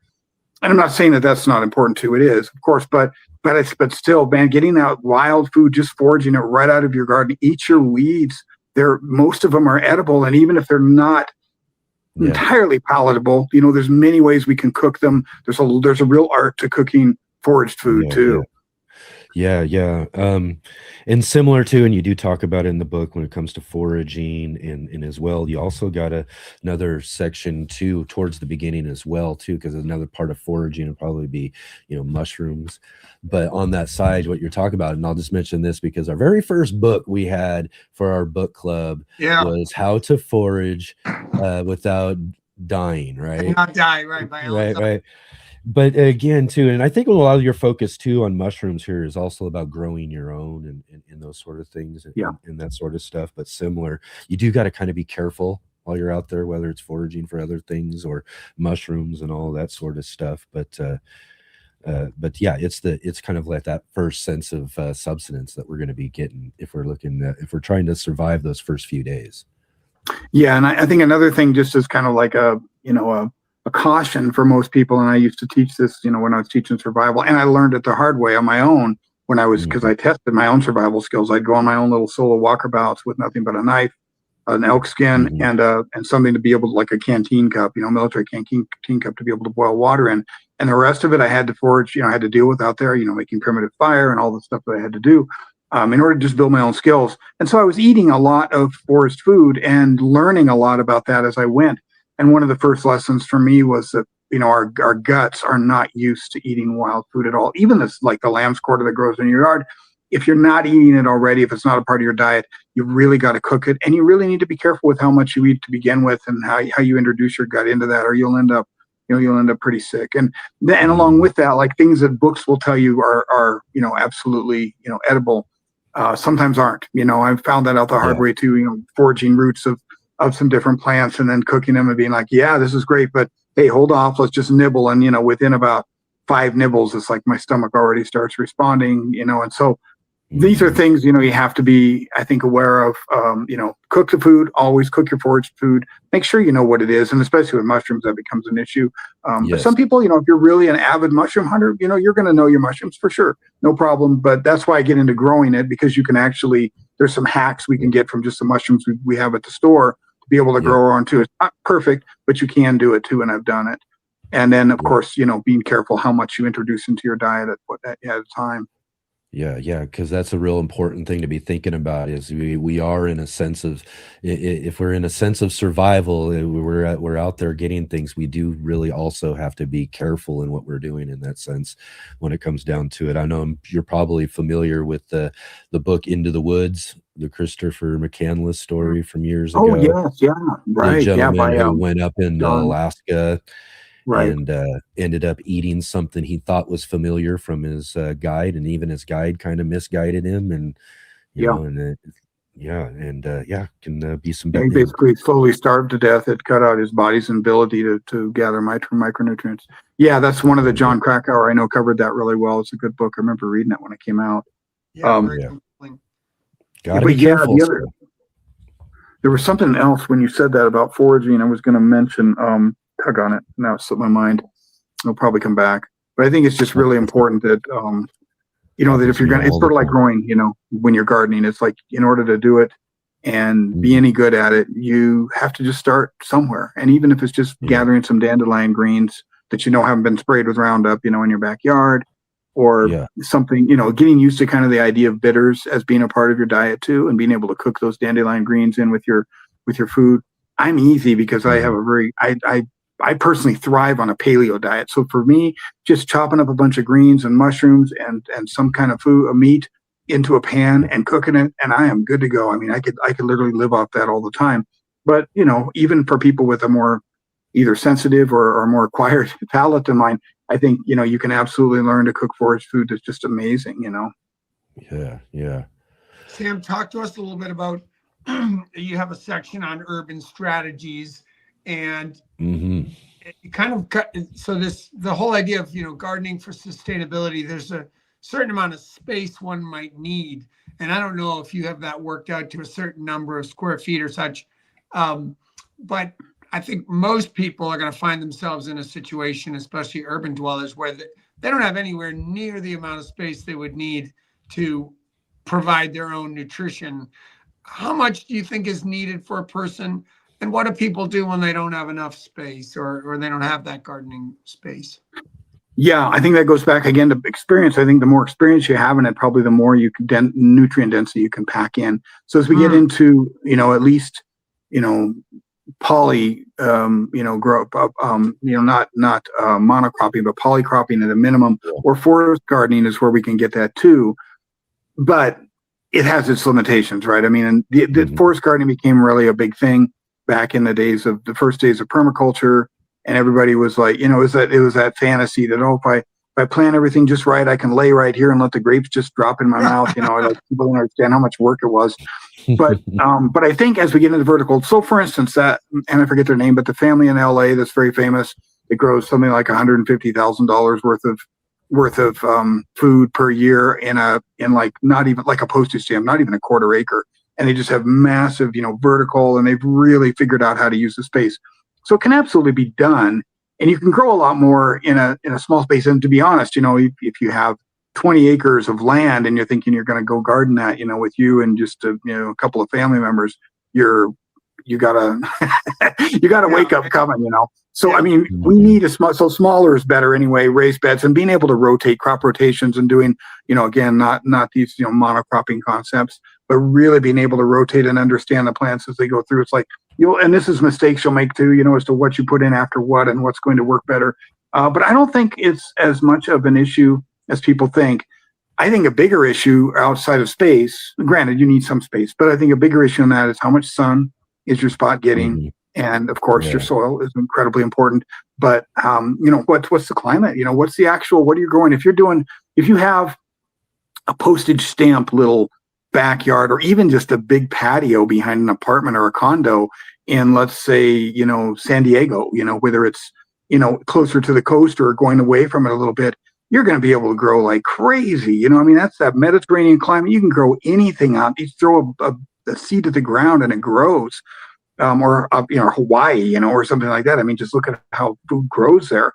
But if you're doing the same thing and you're up here in Taos or you're up in Salida, Salida is actually not too bad, but let's say, whatever, Leadville or something, Colorado, or, then you're really going to have to learn how to fix the weakest parts of your gardening strategy. And the weakest parts rarely, in my opinion, are space. They're really more around sun, water, and soil, Yeah, it really is. That's one of the biggest challenges for me and my just even a small urban spaces I'm growing. It's always the walls and the things and how much shade is certain spaces getting, because in an urban environment there's things towering over and fences and just all sorts of things that could be hindering the amount of light, and light is very, very important for the things that we're trying to grow. And vertical growing, all sorts of great strategies and tactics we can use for our urban spaces and everything. I would think even one of the great things to add to it, though, right, is also, again, getting back to the idea of community too, Yeah. space. One of the things I always kind of teach people in my small space gardening teaching is to utilize your community. Folks, someone else near you or a neighbor near you probably has a backyard that they're not doing anything with. And you say, hey, I want to grow some vegetables. I'll share them with you. And they're going to be like, yeah, I've had experience with this. Oh yeah, absolutely. Do whatever you want. Go for it, So in those sort of senses too, if you are limited on space, right? That really, you're in a city, so utilize your community too as well. Yeah, we see a lot of that come to life out of some different, kind of wreckage stories. Detroit was a big example of that. Mm-hmm. I taught a class up there, a wilderness first aid or something, I think up there. Gosh, it's probably been 10 years now, but there was just such a huge collapse of real estate in Detroit, and just entire, especially on the eastern side, just does hundreds, thousands of abandoned homes. Of course, big drug problems and people homeless, and drug gangs moving into those homes and stuff like that. And that's what it was. But then going back up, a decade later, and you step outside and there's roosters crowing, and there is just a huge community push to be able to grow their own food.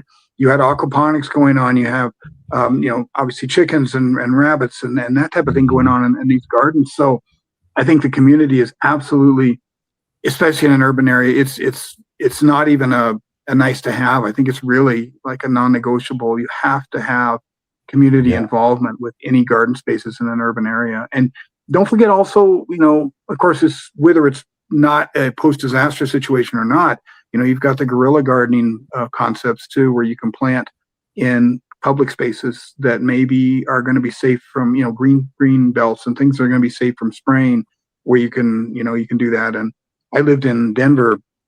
Originally, I kind of say I'm from Colorado because I grew up there, but I remember I had a job that I walked to back when I was getting ready to go to med school, and I was taking on my pre-med, and I had this job downtown Denver, and I would walk there, and it was an hour and a half walk each way down this, basically a green belt, what is now a light rail, but then it was a green belt going all the way down to the South Platte. And so you'd see everything on that walk, and it was like an hour and a half each way, 10K each way, that I got to study flashcards and recordings and stuff that I never would have had if I was studying at home.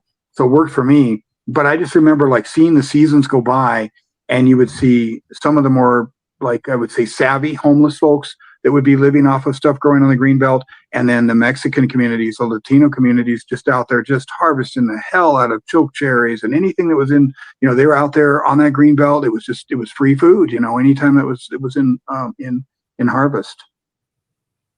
Yeah, that's pretty awesome. To that community dimension too, I would also add networking and finding your community supported farmers, your local urban farmers, whoever those people are, because we talked about the intense level of skill that's needed. It's like those guys can be your mentors. This is not just a journey you have to start and fall down 100 times on. They can lift you up. They can guide the way, and just networking with that is a great part of this community resilience, the food resilience. Because realistically, even I, as a gardener of about 30 years, professional gardener, I look around my house and I'm like, I couldn't sustain myself for about a week here with what I've got going, and I've got fruit trees, I got a lot of stuff, but still, realistically, calorically, most of it's all coming in through input. So we really need to, whether it's protecting our local farmland, supporting our local CSAs, there are people doing it on the bigger scale who can be big resources in times of emergency, and we don't need to totally go it alone, just like we need to have those neighbors. Exactly. Know our neighbors, be growing and sharing things and sharing seeds together. I think it's not just a rugged individualism, right? Because I think that's somehow we feel like I'm going to just fade into my backyard and somehow be, providing a bounty on my table every night. And I think it's really about the people in your community, and the things that already right now is we need to have a community farm on the edge of town. We absolutely need to have it. Somebody needs to be doing this. Yeah. Absolutely. And in town too, right in the centers too, you need to have, I think every block, and I agree with you. When I first started the survival, program at our school, I had a whole course. It was a 5-day, called the Core Basic. And it led people through all the different programs that we taught in our school that were divided out into 5 different areas, and one of those was what we call the provider, which was not only wildcrafting and getting and foraging, but of course growing, and so the homesteading side of it. But one thing that I really tried to bring home with that entire course was that there's no way you can do this on your own, and that's just this kind of weird, I don't know, just kind of by the virtue of our culture here in this country and through Hollywood and stuff, that this idea of the lone survivor that can do everything on their own, and they're gonna walk 1,000 miles and not even you never even know where they're getting their water from, let alone their food. Yeah. So yeah, and I think also on that too, one of the things that people, we were talking about protein, is a little bit backtrack to what we were talking about before, but I think it's if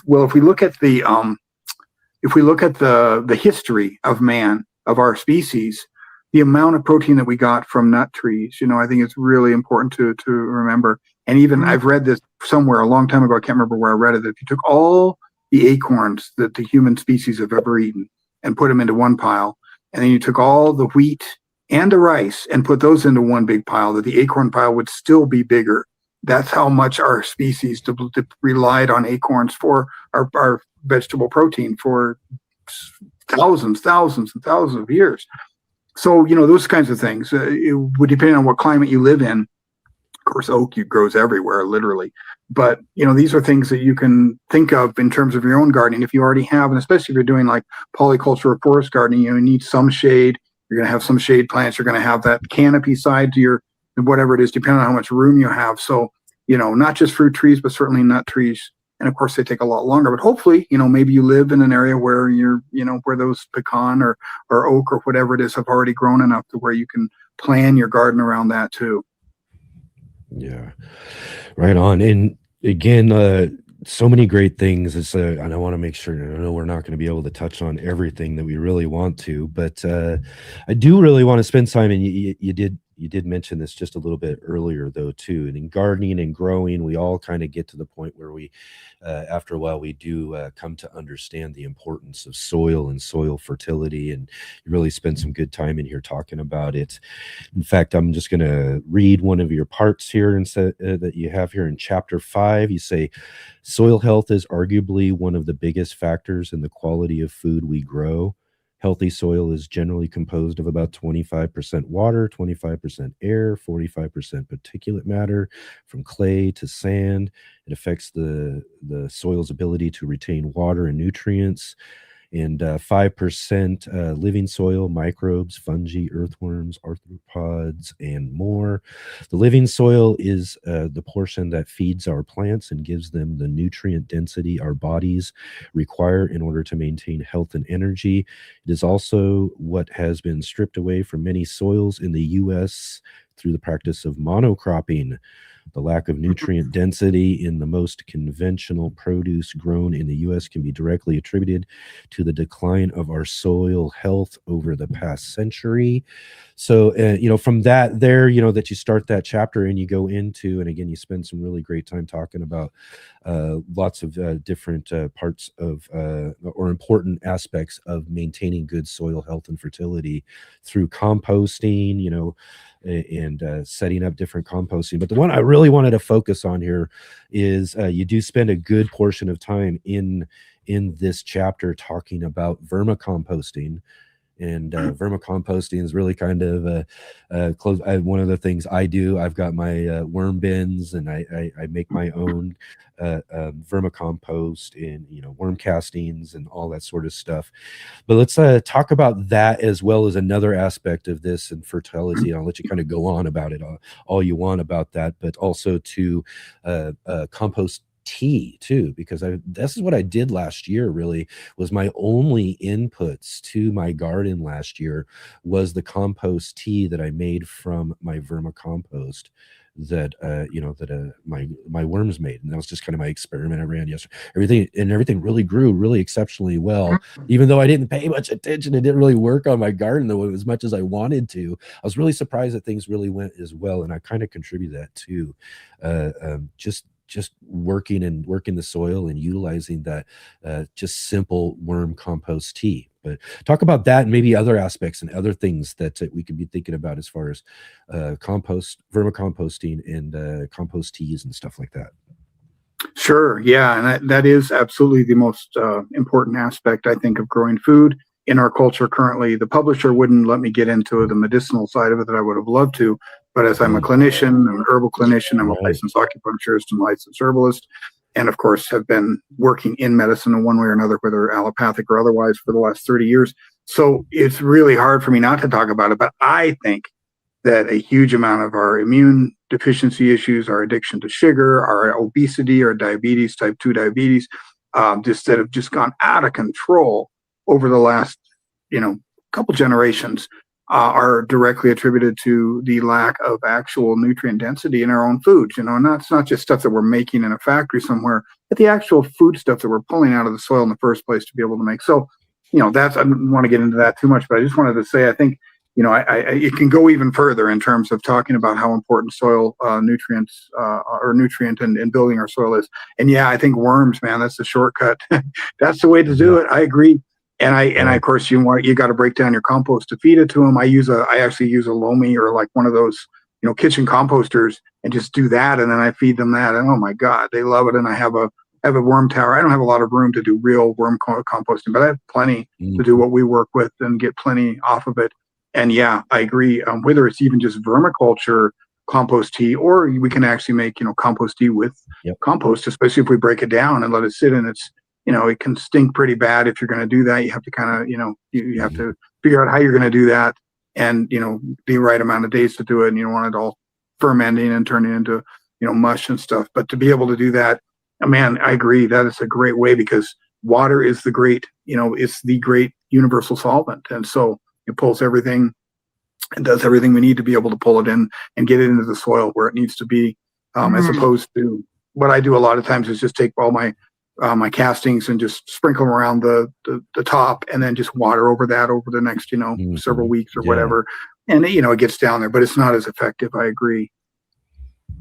Yeah, a great point about, I think, just for all of us to keep remembering too, that the quality of our food, even like I remember reading years ago, a soil scientist named Furman Baer. I remember the name because it's such a strange name to my consciousness. I've never heard anybody with that name before, but he analyzed spinach. Everyone would probably agree that spinach is a nutritious crop, but it's only as nutritious as the soil it's grown on. So that, there's the nutrient food has to come from nutrient dense soil. Otherwise, we're just eating fiber, right? I mean, it's just like, to get those nutrients, we really do have to, our minds have to be really in the soil. It's not just about what's growing above it, but about just that commitment to the soil, to making it more nutrient dense, to providing high quality compost, maybe some high quality basic fertilizers. Just has to be foremost in our minds, right? And so many people, like Joel Salatin, Pastured Poultry Profits, his whole thing is like, hey, I'm just growing grass. That's all I'm doing. I'm just trying to grow really high quality grass, and then everything else is an afterthought. Yeah, That's a good way to put it. And it's true on the medicine side too. The actual medicinals that you grow, there's a huge spectrum. There's a really, really good, obvious sort of biomarker of this, I guess you could call it, in the essential oil business, because essential oils take so much plant material in order to make the oil that they just, especially lavender is a great example. So lavender, fields hundreds, tons and tons of lavender to get, small amounts of your essential oil off of it. And so it's been monocropped so extensively and hybridized and monocropped for so many decades because of the essential oil business that comparing, and this is something that the data's already there because you have those essential oils from, let's say, 30, 40, 50 years ago even, and you can compare the phytochemical, constituent profile of that plant and the constituent profile of lavender back in, let's say, the 70s or 80s is completely different than the constituent profile of a lavender today. And, Wow. and it's lacking a lot of the stuff that we would consider to be medicinal. I mean, essential oils is a whole different thing in terms of medicine anyway. It's not really, that's a whole nother discussion. That's not really quote unquote medicine the way that a lot of people, it's a buzzword marketing thing. But that said, you can absolutely track that difference in the constituent profiles. And so, yeah, like you mentioned with the spinach, any food that we grow is only as good as the soil we grow it in. And so I think, like we talked about sun, as long as we got light and sun and then the main and soil, we have to have amazing soil. I loved living in the hill country for the reason of, in terms as a grower, because of black soldier fly larvae, because you could literally feed them anything. And I mean, you could feed them human manure, you could feed them, feces from dogs and cats and humans, and it would still end up coming out as compost. And then you could feed that to the worms. And then you got two entirely different species of insects that has passed through their bowels, and it's safe there. And I'm not saying that that's, the plan, but we did, and we still do human manure composting, not for gardens, not for food that we're going to eat, but certainly to prepare soil in advance, especially if you're going to maybe plant an orchard there, you're going to have trees or whatever, but just to be able to fix the soil in general and start seeing a different natural, soil health around you as the ecosystem starts to improve. Human manure, I think, is another vital one. It's like we take in the cities, we take all of our waste and we push a button. We don't really know where it goes to. Yeah. We take everything, all the life out of that water, basically, and then we artificially put some other life back in, and chlorine and fluoride and other stuff, and then we call that water. So, and it's the same thing with our, with what's flushed down the toilets and the human manure, and this is like, it's the most amazing source of nitrogen if you do it right, of course, and break it down right and have the temperatures. It's a very important thing there to monitor how much temperature you have for how long, but. These are all sources, I think, that these and many more sources of soil health that we've kind of ignored and just allowed, corporate agriculture to be able to take care of, because that's their job, is to take care of feeding millions and millions of people, Yeah. All right. Well, here before, like I said, we're not gonna be able to touch on everything. Like I said, this one thing about doing these shows is there's so much more to talk about than what we can really get to with everything. But I kind of want to move into something here too. Soil health. We're talking about that. You guys touched on some insects. I mean, you get in here and you talk about soldier fly larvae and doing that sort of thing. And you got a great setup. And I was actually looking for, and I was thinking about this. I was talking to my neighbor because he's into soldier fly larvae right now. I was like, oh man, I need to find one of those things where you can do it to feed your chickens, right? Because here's another thing is, we did talk about, kind of chickens for meat, rabbits, those sort of things. But again, soil health, these are not just, again, food sources in a sense as well too, but these are also soil health helpers, chickens, rabbits, rabbits, we can use the manure right away, right? All that sort of stuff. But here we are. You did touch on human manure and those sort of things on the soil fertility. Maybe you can touch on those just a little bit as for my last question here. But we do have to touch on one thing too, because you do mention this here. And beat 'em or eat 'em. Garden Pests, Chapter 6. So again, I did have to kind of touch on this again for a little bit of fun for everybody here towards the end and everything though too. But you do, I mean, again, and we're talking about survival here, right? And if we're talking about survival here, there are things that we've got to think about in some ways for, making sure again too that we can get through whatever situation we're in, and maybe sometime that might mean eating some things we might not really usually think are that's something we normally would. Talk about that a little bit there for my last question, maybe a little bit of everything else I led up to that with. And then again to Mark, probably have one more for you as we finish up. Sure. And I think that, this is a cultural thing. Again, there are many cultures around the world where eating insects is absolutely a part of the diet. And insects are far, far more efficient in terms of protein, than meat is, than even the most protein-rich sources of meat are. So So from that standpoint, it makes sense. But from the standpoint of actually getting enough, biomass of insects in order to be able to get yourself that is different. Unless you happen to have a huge, infestation of something there's just tons of them, but not growing in a tropical environment where there's just, teeming insects. It's a little more difficult.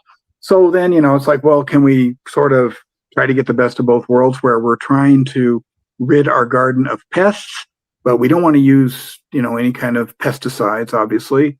And maybe the natural ways aren't working as well. What pests are they, and are they edible? And really, most insects, if they're cooked, can be edible. You need to cook them. Obviously, parasites are probably your biggest concern there.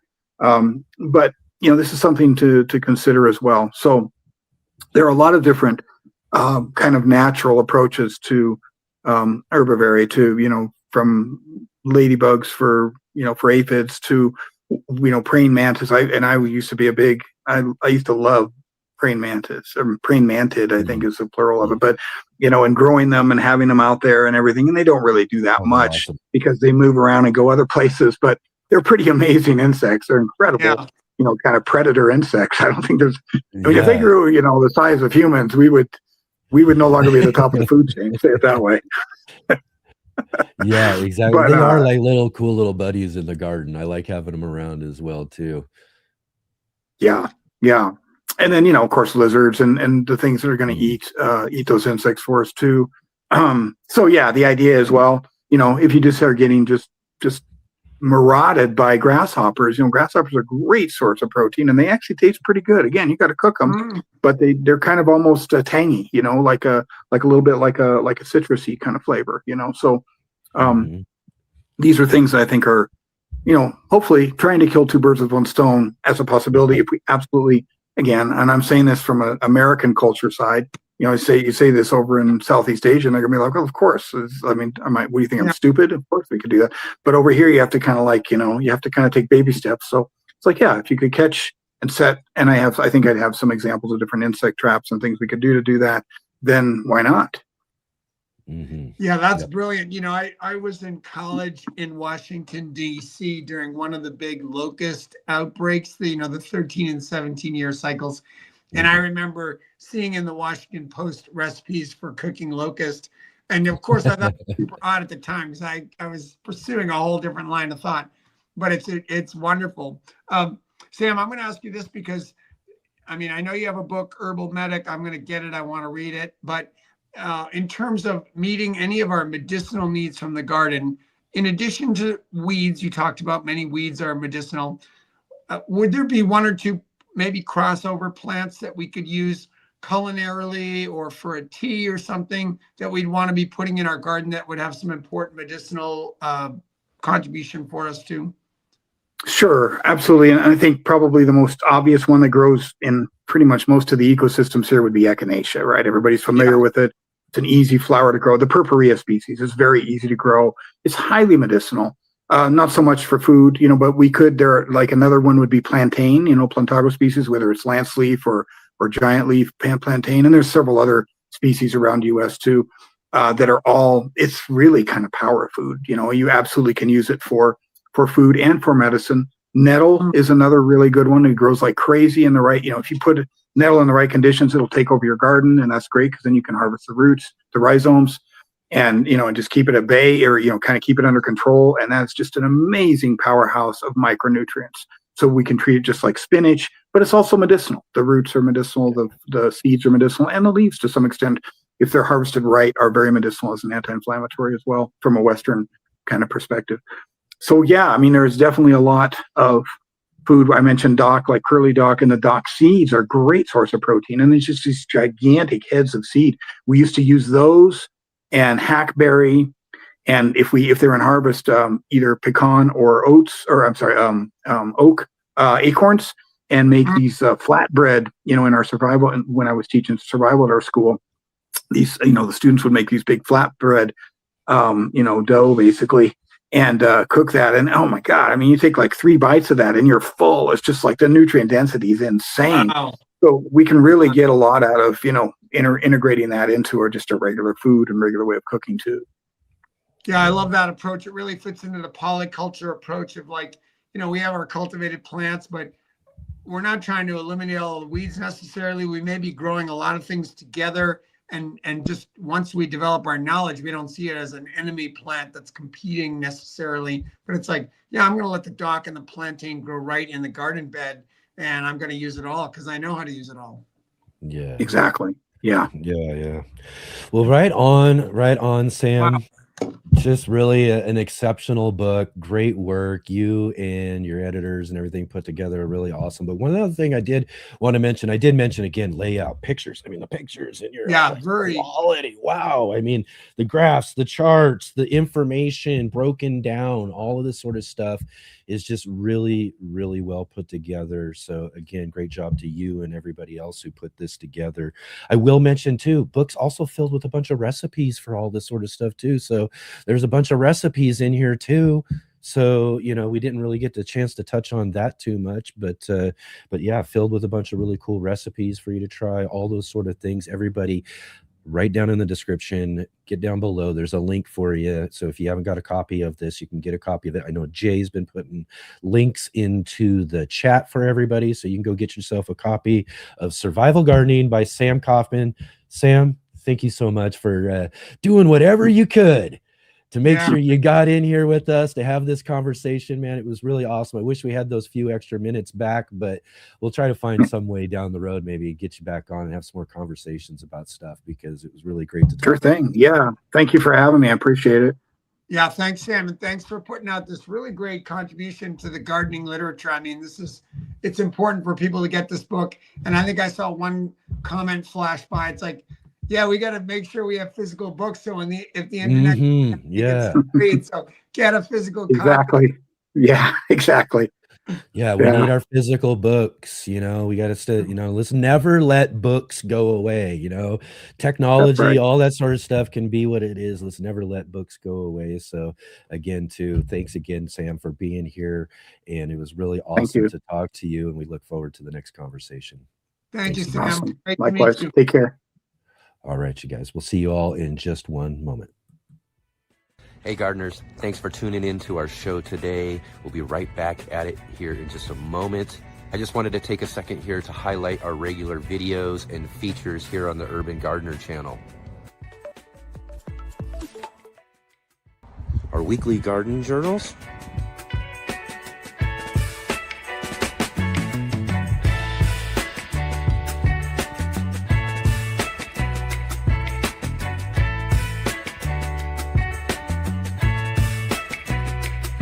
and our incredible featured visits.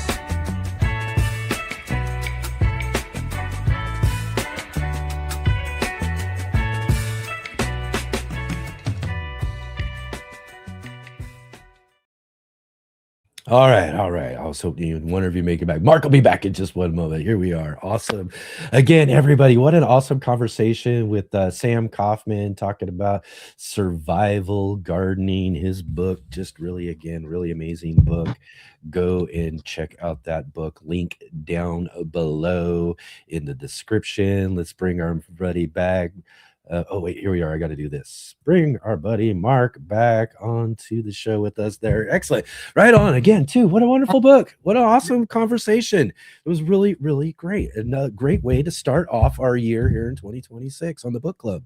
This is the kind of thing that's so interesting, because if you get a gardener, a lifelong gardener, like I'd probably write a good book. Eventually I might write a book, but I've been gardening for a long time. But I have a gardener's mindset. I like the fact that this was like a medic and a linguist. This guy comes with this whole different set of skill set, whole different set of experience, and he writes a gardening book. And, really, I think we both agree that this is a unique approach. It's a unique book, and it has a certain quality to it that many other gardening books don't have. So I just think that's fascinating and a great exposure. I love this book. As you said, it's so well laid out, thoughtful. It doesn't drill down into every single chapter. You're not going to become an instant gardening expert by reading this book, but it lays out so much of it's such a great overall. It really is a guide, right? It's a guide. It's a guide. It really is a guide. And yeah, it just covers so many different aspects of things and things you might not consider. And you get to one of those, and then that's something that gives you a chance to go, okay, I didn't consider that. And then you go deep dive into that sort of thing a little bit more and learn a little bit more and apply it to your overall gardening skills.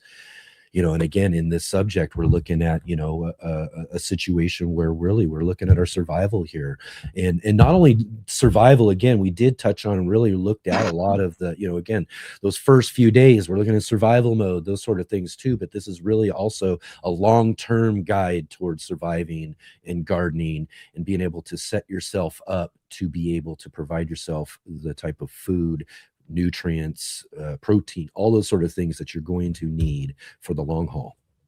Well, we talked about this briefly at the beginning, but I'll reiterate it again. We're already in a food emergency. It's not so much like a war, a catastrophe, a climate disaster, but the industrial food system is an emergency. And I'm glad Sam brought up this idea of like monocropping and the comparison of lavender from the 70s. I think the priorities of the industrial food system are not necessarily health, they're profit and efficiency. Yeah. So we are time and time again, whether it's pesticide residues or poor attention to the soil, poor nutrient replacement, we're not getting the kind of food we need to be really healthy people. And this, leads to all kinds of other deficiencies. So I think taking gardening seriously for our health and for our nutrition is something that we all need to do as much as possible now. It's not some future emergency. It's already here. Yeah. Like I said, I even opened it up to the show. We know we start the Sunday edition show with a quote that we do, and I'm trying to incorporate author quotes. And so we did. We put a quote from Sam Coffman's book at the very beginning, and it says, "We need to approach the task of gardening as though our lives depend on it." Well, because really, ultimately, what do we, water and food are our first real two priorities in life. You know what I mean? We got to have those things, right? And being able to grow food, knowing how to do that sort of stuff is very, very important. It is essential. And, again, too, such really great information in that book. Great author. Can't wait. Again, we're going to have to find a way. Again, and also another one of these authors with amazing things. And we didn't get to touch a lot on Sam's backstory and stuff like that. I'm sure he's got awesome stories to tell. Oh, my gosh. I got to find a way to get this guy back on and really dig into some of that stuff as well, too. But anyways, real quick, also, thanks again, Mark, for mentioning earlier about donating and all that sort of stuff. Oh, yeah. I did see we did get a super chat in here from Cat's Tiny Wannabe Homestead. I see. I was going to say, I was just the first time seeing Cat's here. So awesome to have you here today. Thank you so much for the super chat and donation to the show. Cat says, really great info. Bought the book and can't wait to receive it. And that's really awesome, too. That's what we like to see. That's what we're here for. We want to, we're trying to bring you interesting books, interesting authors, the conversation, dig into them, let you know, so then you guys can go out and get these books for yourself. Because again, like we mentioned there just a minute ago, right, Mark? Having physical books are really important, right? Yeah, we build up a library. This is stuff you can. My brain works differently when I'm touching a physical book. It really does. I mean, because I wasn't raised up in the generation of the internet and the computer screen, but I just like to sit down. I like to curl up in the evening with my blanket, a cozy, maybe a cup of tea and a book. I just love it. And just get a pencil in hand. I'm marking up the pages. That is how I learn. That is how I retain. To me, there's nothing like the book, the hard copies. You got to have the hard copy. That's right. Okay, and speaking of books and hard copy, we're done with that, and everybody knows what we do when we finish up our monthly gardening book club with our current author. We talk about who our next author's going to be here. So let me put this card up in fact, you know what I'm going to do? Let's do this, and then you go ahead and show us the book real quick there. Look at this one. There you are. We're going to be talking food. We're going to keep this. Exactly. And this kind of goes along with our new segment for our show tomorrow night. Grow What You Eat. So this is going to be a great book for us next month. It's going to be Willie Galloway. Willie Galloway is going to join us next month for our book selection.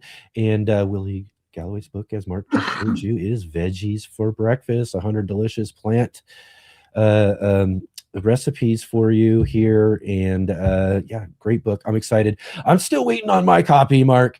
Yeah, but it's coming. It's on its way. And I'm excited about digging in it. Again, I guess this is more of a cookbook centered type of book as well too, right? But again, this is really what we're talking about, even in today, is that food is really important. That's what we're doing. We're growing food, and when we're growing our food, it's good to know what we can do with it. And we're going to talk about veggies with breakfast, right? So important to me. I like to make up my seed order with the seed catalog on one hand and an inspirational cookbook in the other, because I want a vision. I want a vision for why I'm going to grow this thing. And if I have a recipe that just makes me start salivating, I am so motivated to try something new. I'm so wanting to, versus if someone just says, oh, I want you to grow amaranth or something that I've never grown before. I mean, I have grown amaranth, but if it's just like a new introduction and you don't know why, it's hit or miss. But if you have a clear goal, or even like what Sam said, he's like, all right, take the seeds from Doc and you can make this really nourishing flatbread. All of a sudden I'm interested in Doc. I know something about it now. I know something about what it could do. And so the cookbook to me is a super big anchor. And just this idea, I love, Willie's a friend, and she's written other books on gardening, and she's at the Flower and Garden Show as a speaker a lot. But this idea of like taking over this meal that for a lot of people is like, waffles, cereal, or toast and coffee, and just infusing it with vegetables. I'm so excited. I love breakfast. I love brunch. I know. I've been at your house a few different times, and I know breakfast is probably one of the most important meals of the day for you and your household. And you're up bright and early, getting something nice and interesting going every morning. And again, it's good to get some great inspiration from great books like that. So I'm excited about this new book. Can't wait to get mine, and I can't wait to talk to Willie this next month for our next gardening book club. So right on, there we are. It's a wrap, pretty much, Mark. Thank you so much again, too. Again, here we are, another great one. A little technical issues as we're rolling along, but it's a live show. We got to deal with that sometimes, but we still ended up with a really, really great conversation today. Yeah, luckily we pulled out real strong. It's always easier if you have the tech problem at the beginning and you finish strong versus like, asking Sam, like, what's the one thing you would tell everybody about survival gardening? And then all of a sudden he cuts off and we're like, oh, I know. It's like we were just getting there. We were just getting there. So luckily we got the best part of his time with us. So we've even forgotten that we had those technical difficulties at the beginning. Who remembers that even? Right. Yeah. What was even going on then? What was even going on? I don't remember. Excellent. Well, right on again, too. Like I said, it's always great. I look forward to these book clubs every month, not only to get to talk about these really great books and hang out with these really awesome authors, but to get to hang out with my good friend and co-host, Mr.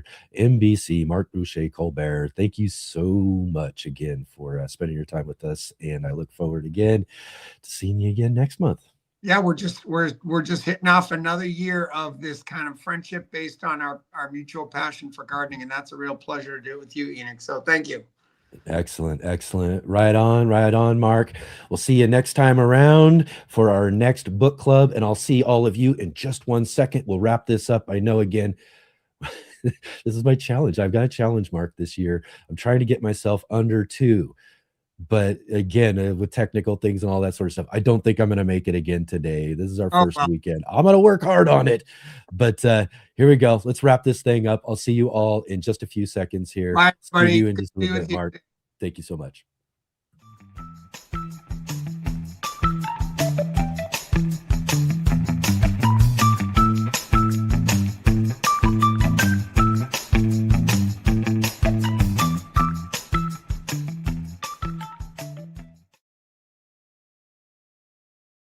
All right. There we go, everybody. Another book club in the books here on the Let's Get Growing show. Really awesome show today, despite all of our technical issues and all of that sort of stuff. We had a great conversation. Sam was excellent. And as I mentioned, we're going to have to find a way to get Sam back on the show here sometime in the future to talk a little bit more about herbal medicine and all those sort of things as well, too. So we'll look forward to that possibly down the road again. Thank you, everybody, so much for being here. And as I said, I know we're running just a little bit later than I wanted to, but I still got to do a little wrap up. We got to get you all prepped up here for what we still got coming on, because this is usually when I say goodbye for the weekend, but it's not. We are now, as I've mentioned to everybody, we are now your 3-day gardening weekend here on the Let's Get Growing show. And that means we still have another show coming up tomorrow night. Yes, tomorrow night, the Green Room, 5 p.m. Pacific, 8 p.m. Eastern time. I'd love to see all of you here with and coming in and join with us and checking out what we got going as we get this launched out tomorrow night. It's going to be really great. I'm really excited. We've got our good friend and new co-host for the Green Room is the Fresh Princess. Natalie's going to be joining up with us as our co-host, like Mark does for us on the book club today. Natalie's going to be here with us each and every Monday night to help move the conversation along on our new Green Room show. And it's going to be fun. It's going to be great. I'm excited about it. I'm excited about seeing where we go. It's going to be a great opportunity to talk to all sorts of new guests and everything as well, too, again, we couldn't get booked on weekends. So we'll be able to get guests that we couldn't get on weekends to come on our Monday evening show. Hopefully, too, as well, some Australian gardeners, because it'll be a little bit later in the day for them, so they don't have to get up so early like our good friend Rick does here all the time and joining with us in the conversation. Some Australians are fine, and I've talked to many getting up nice and early like that, but at least it'll give them a better opportunity to get a little bit later in the day, and we can have them on the show with us live as well, too, so we can avoid those pre-recorded interviews. And that's a big thing, too, is having folks on with us live here for our conversations on the Let's Get Growing show. So tomorrow night, we're going to have with us Shawnee from Shawnee Grows. We're going to have Robin from Robin Gardens and Katrina from Sow and Terror. These ladies are teaming up for a new segment we're going to do on the Green Room called Grow What You Eat. So they're going to be putting together a really fun, great segment for us there. And we'll have them on for our first show tomorrow night, which will be kind of our soft launch of the show. And then, like I said, this gives us a great opportunity to have folks on that we'd like to do that.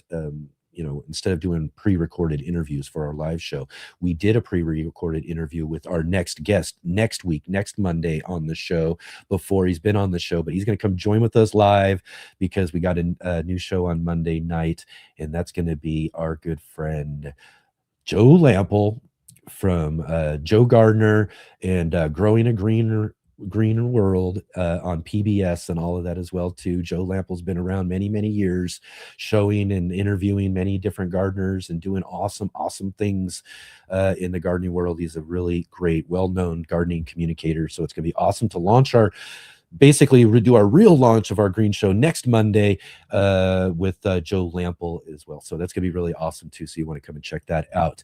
Also, if you didn't get to check out yesterday's show though, too, we had on with us our good friend Bevan Cohen came back to get the year launched. He came and joined with us last year to start the whole year off. So he's back again to get us launched yesterday on the Saturday show. Great conversation with our good friend Bevan Cohen of Small House Farm and the Seeds and Weeds podcast.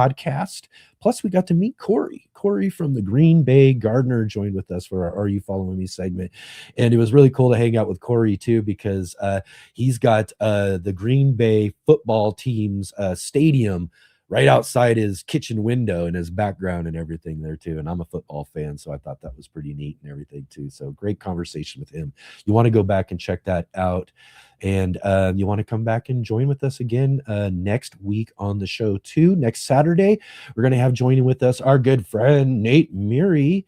Nate Meary from Garden Like a Viking's going to come back to the show and join with us join in on the conversation too. So we'll have Nate with us from Garden Like a Viking next Saturday, plus Spoken Garden's going to come back to the show for Are You Following Me next Saturday. So you won't want to miss those conversations coming up next week, next Saturday on the show, as well as next week on our Sunday edition of the show. We're going to have a fun little garden round table with our good friends, Christopher Bransdal, joining us from the mountains of Norway, and Kangstar from the Pepper Lovers community, joining us from the Lone Star State of Texas. These guys are my original OG live streaming buddies, and it's always good to catch up with them every couple months. So they're going to help us get the year started as well too next Sunday for a great roundtable with them and catch up and see what's going on in Christopher's new growing room. So you'll want to come back and check that out. And as well, like I said, next Monday on the Green Room, Joe Lample, Joe Gardner, and Growing a Greener World will join with us then too. So again, thank you everybody for being here with us today. Be sure to come and join with us for those shows next week. And if you can, before we finish up here and end the show, click that like button. Definitely, hit that thumbs up. Subscribe if you haven't subscribed yet. Hit the bell notification so that you can be notified of all of our upcoming live streams and videos, as well as share with your friends. Let them know that we're here on the Urban Gardener channel each and every weekend. We're now your 3-day weekend, starting here every Saturday and Sunday, 11 a.m. Pacific time, 2 p.m. Eastern. And now with the Green Room, Mondays evenings, 5 p.m. Pacific time, 8 p.m. Eastern. Come and check that out. And definitely check out all of our links down below in the description to our guest and our book. Go get a copy of that book there, and come and check us out tomorrow night on the Green Room.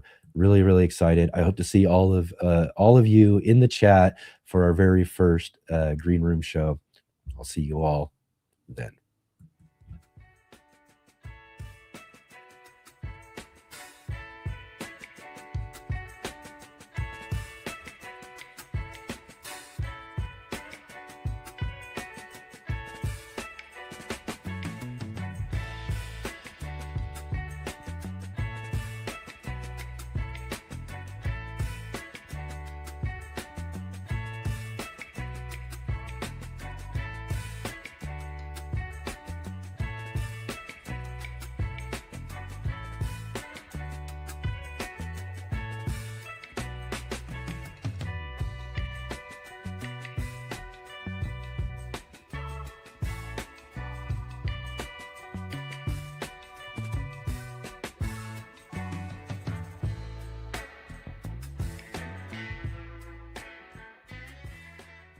All right, they're gonna run. See you on the flippy flops.